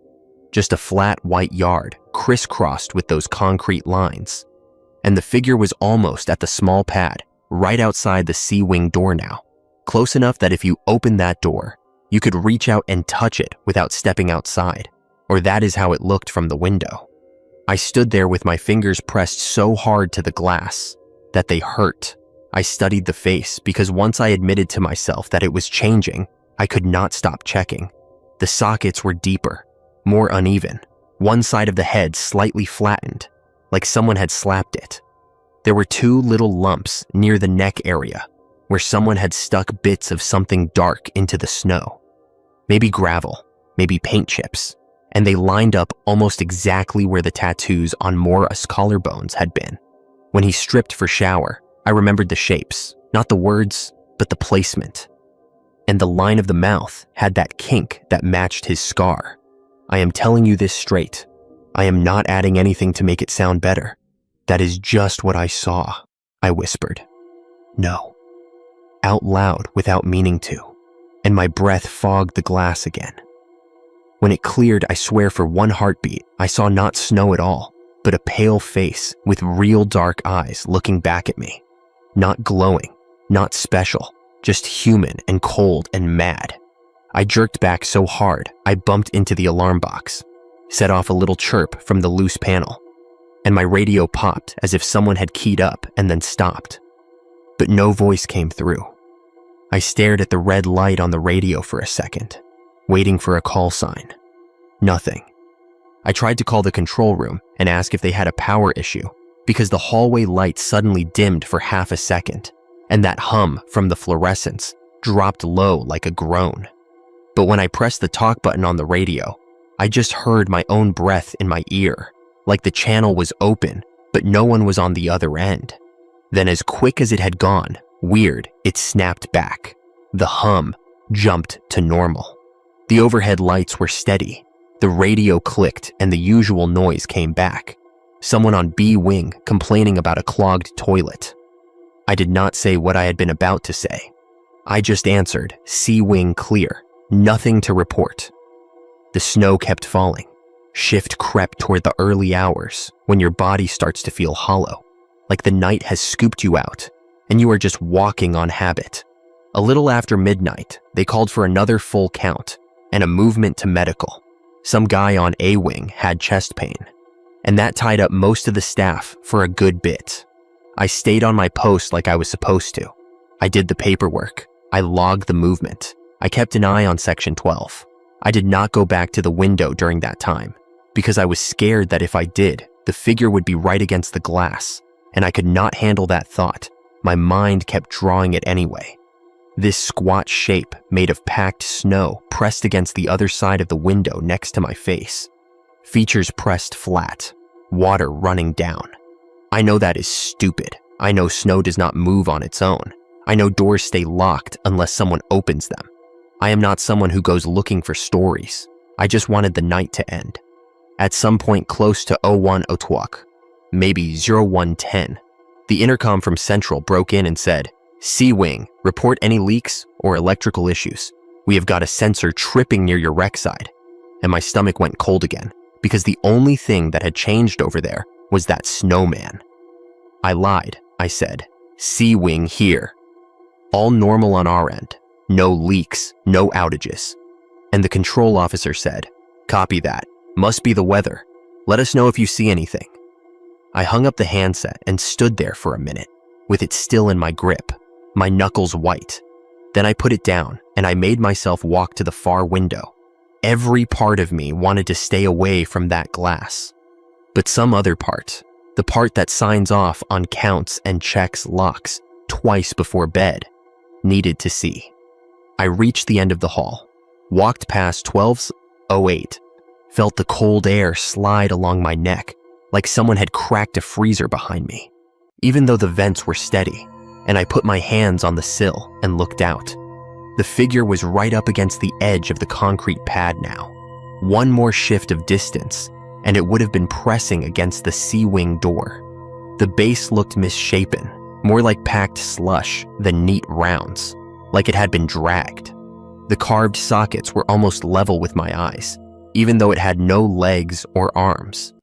Just that column body, and the face was wrong in a way I do not know how to put into words without it sounding like I am exaggerating.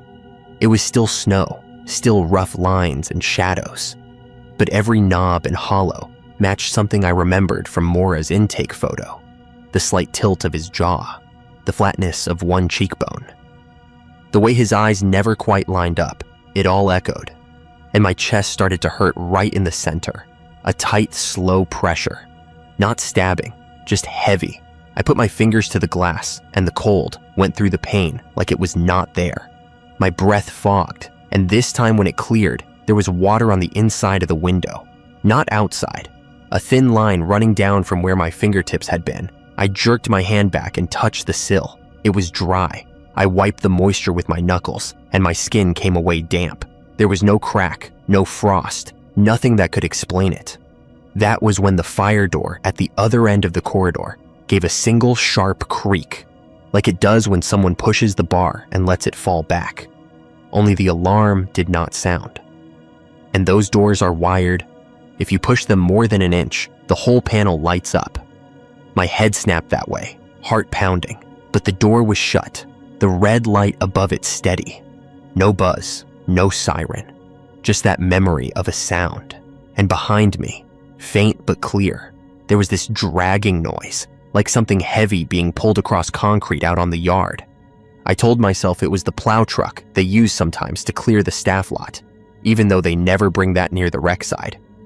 The noise stopped when I thought that, like it had heard me put a label on it and decided that was enough. I took 2 steps back from the window and tried to key the radio again. My thumb felt numb, like the cold had gotten inside my glove. The radio crackled, nothing else.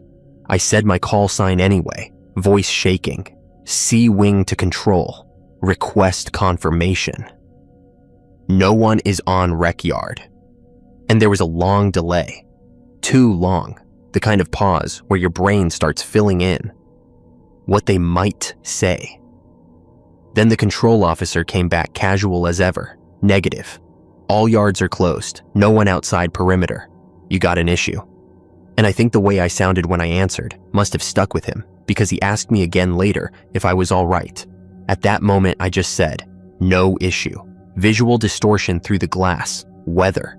And he said, "Copy," and switched channels. The rest of the wing kept grinding along like nothing was wrong. Doors opened for medication. Closed. Someone flushed. Someone yelled about a blanket.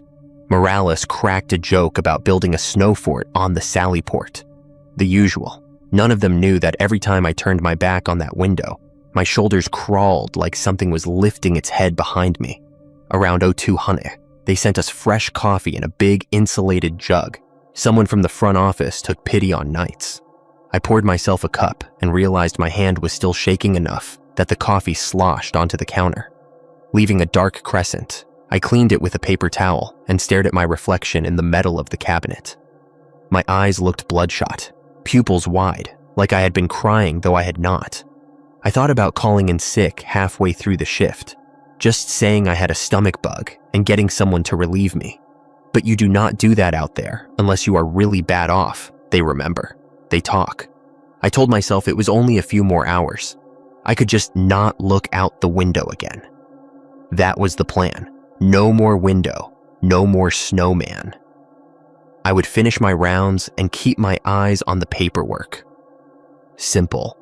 Then the intercom at the Section 12 desk made a little popping noise, and the red call light for 1208 lit up. Even though there was no one in that cell, even though the button inside had been covered with a plate after they emptied it, I stared at that light, at the tiny red square glowing like an eye, and my mouth went dry. It stayed on, steady, like someone was holding that button down from the inside. I picked up the handset and put it to my ear. The line was quiet at first. Just a hum, I said. This is C-Wing. State your need. Automatic, like the script. And I swear to God, a voice I recognized came through. Thin and far, like the sound when you hold a shell to your ear. It said, "Cold enough for you now, officer." And then this little breathy laugh, the kind Mora had when he thought he was clever, and my knees almost gave out. I slammed the handset down so hard it bounced. The light stayed on. I grabbed my keys, trying to remember the override code for a cell that is supposed to be empty. My mind was a jumble. Training, policy, fear, all tangled, and in the middle of that, I realized something stupid and small, that I could hear the heater running through the vents behind me, pushing warm air into the corridor, and yet I could see my own breath clouding in front of my face. I had not even noticed it starting. I just saw that little puff when I muttered the code under my breath. I said it again, just to see, more fog. I put my hand out and felt the air. It was colder than it should have been at that time of night with the heat on. My radio clicked, dead air again, and then faint under it all, I heard that dragging scrape on concrete once more, closer than before. Right on the other side of the wall that separated the corridor from the yard, the call light for 1208 flicked off, then on again. A slow blink, like an eye. I am not proud of what I did next. I should have called a supervisor. I should have logged every second as it happened. Instead, I walked, slow, like someone else had picked up my feet and was moving them. Down the run, toward that empty cell, I stopped at the little window, my heart hammering so hard it made my vision pulse. I had my flashlight in my hand, and I raised it, ready to hit the glass and shine in. And then I thought, if I see anything in there that should not be, I am done. I will break. So I kept the light down, and I just looked through with my own eyes. At first it was too dark, just shapes, the bunk, the toilet, the far wall. Nothing moved. I forced myself to look for missing details, for any sign someone had been in there. No extra blanket, no cup, nothing. Yet I could hear something like water dripping inside. A slow tap, tap, tap on concrete. The call light went off. The sound of dragging outside stopped, and behind me, in the direction of the yard window, there was a single dull thump, like something soft meeting glass. I almost dropped the flashlight. I did turn then, against every rule I had made for myself. I turned and looked down the corridor, past the desk, past the door, to the square of yard view at the end. I could not see the snowman from that distance. Just a brightness that looked slightly wrong, a shape that broke the symmetry. But my skin knew, my bones knew, it was against the exterior of the building now. Right where the C-wing door opened onto the yard. I could feel it without seeing all the detail. Like the way you know someone is standing on the other side of a door before they knock. My radio finally came back to life. Some garbled call about a supply cart, and the normal sound of it almost made me cry with relief. I grabbed it, answered like nothing was wrong. My voice sounded flat. I do not know how they did not hear it. The rest of the shift is strange in my memory, like pieces of film spliced out of order. I remember doing another head count at around 0300 and stumbling over my numbers, saying one name twice, skipping another. My partner had to correct me. I remember looking down at the round sheet later and seeing my own handwriting in places I did not recall writing. Shaky letters where the time should be. Little notes in the margin that said things like, "He is closer now and do not open that door," written in my own style. but I have no memory of pulling the pen from my pocket. I remember the hallway being so quiet that the creak of my boot soles sounded rude, like I was interrupting something. I remember every time I passed 1208, I could hear faint tapping on the inside of the door. Spaced out, patient, not demanding, and I refused to answer it. The call light never came on again, after that one time. At some point, not too long before shift change, maybe 0530, I could not hold it in anymore. I went back to the yard window one last time because I had to know where he was. I had started thinking of the snowman as he without meaning to, as if it had always been a person. I put both hands on the sill and bent down to see.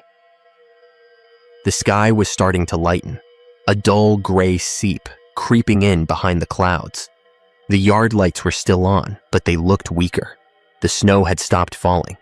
It lay in a smooth sheet across the yard, and right up against the C-wing door. Exactly centered, pressed against the glass pane in the middle, was the packed white shape of the figure, its head level with mine. No more than half an inch of door separating us. The carved sockets were deep enough now that shadows sat in them, giving the impression of eyes, and the mouth was a longer groove, with that same little crook at one end that matched the old scar I cannot forget. Nearest the lower part where the body met the ground, there was a darker patch, like the snow had soaked up something from under it. But it was not red or anything like that, just a gray stain, maybe where the concrete was warmer.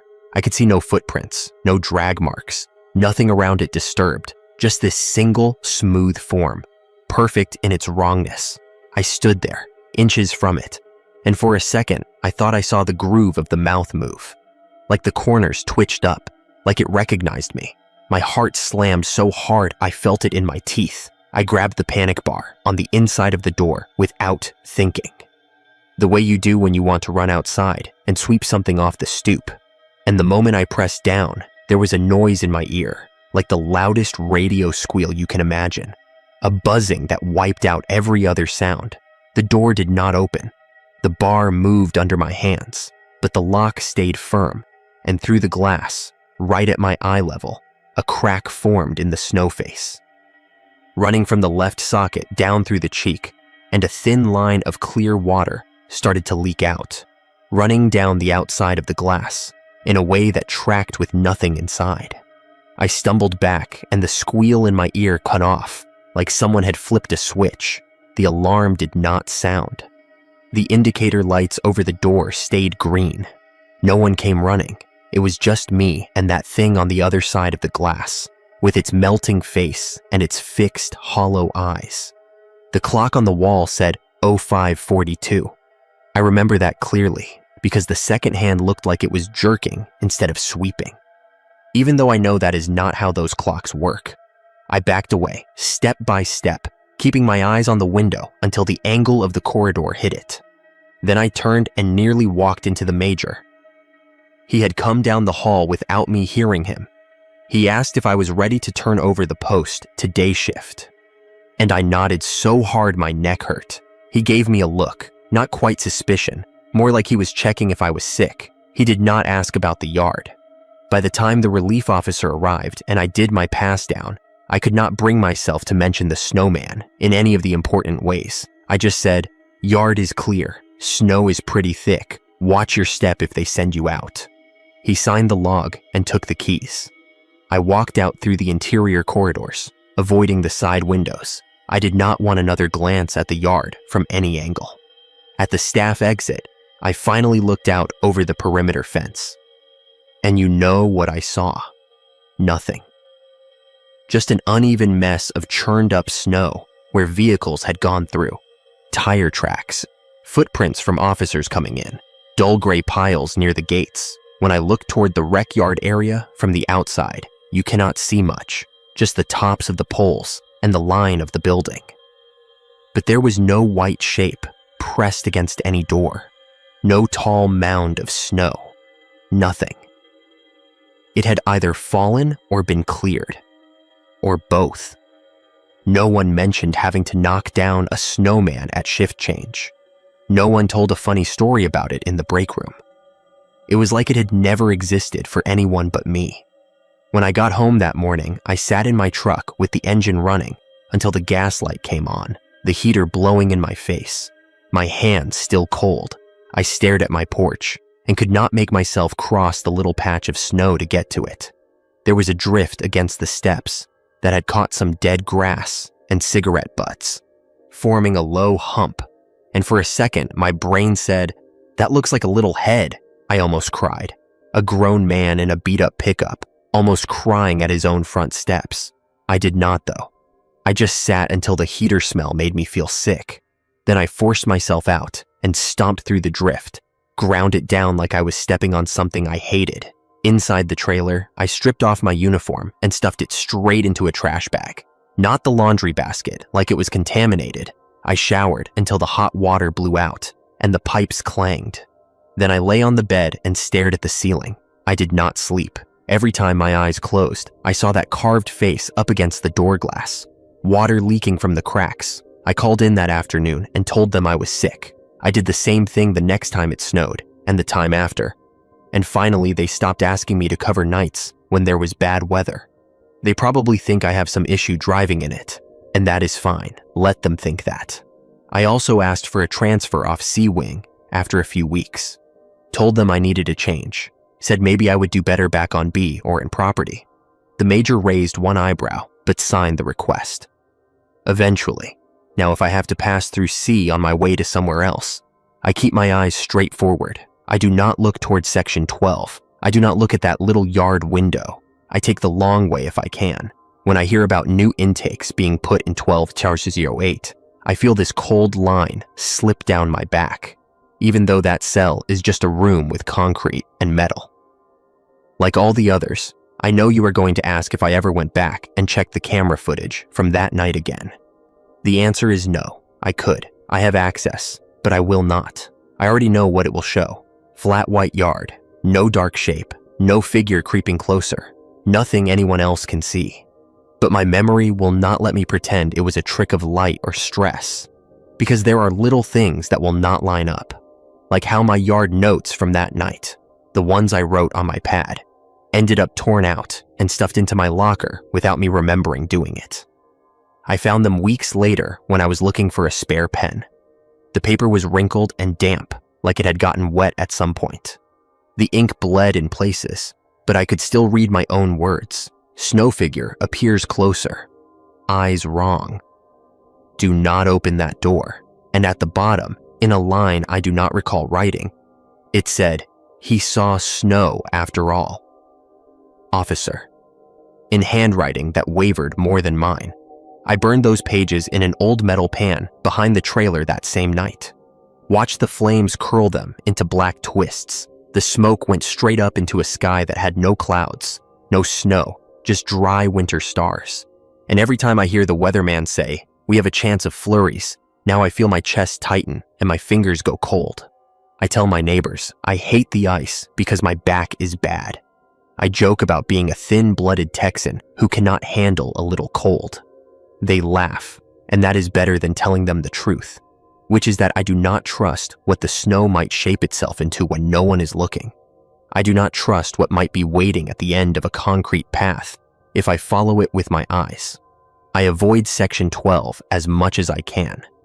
And on nights when the air feels heavy and the sky over the unit glows, that certain way from the yard lights bouncing off low clouds, I swear I can feel something leaning against the inside of a door somewhere nearby, patient as the cold, waiting for someone to look through the glass and recognize its face. That is why I am talking into this stupid cracked phone behind my trailer at 3 in the morning instead of sleeping. That is why my voice shakes when I say this, because I know how it sounds, but I also know what I saw pressed up against that door on the back side of C-Wing. And I know that when I walk past any kind of window now, at work or at home, if the light is just right and there is frost or dust or condensation on the other side, I cannot stop myself from checking the shapes in it for a squint, for a crooked little line of a mouth, for a face that once shouted at me through steel to let him see snow before he died. I am telling you this so you understand why I will not work nights anymore. Why I flinch when the forecast mentions a freeze. Why there are 3 days on the calendar. From that winter where I have no memory of anything but cold and white, and that hollow feeling in my chest. Count sheets say I was there. Clock says I clocked in. My signature is on the log. But my mind only remembers the snowman outside section 12 and the way it kept moving even when every lock stayed closed.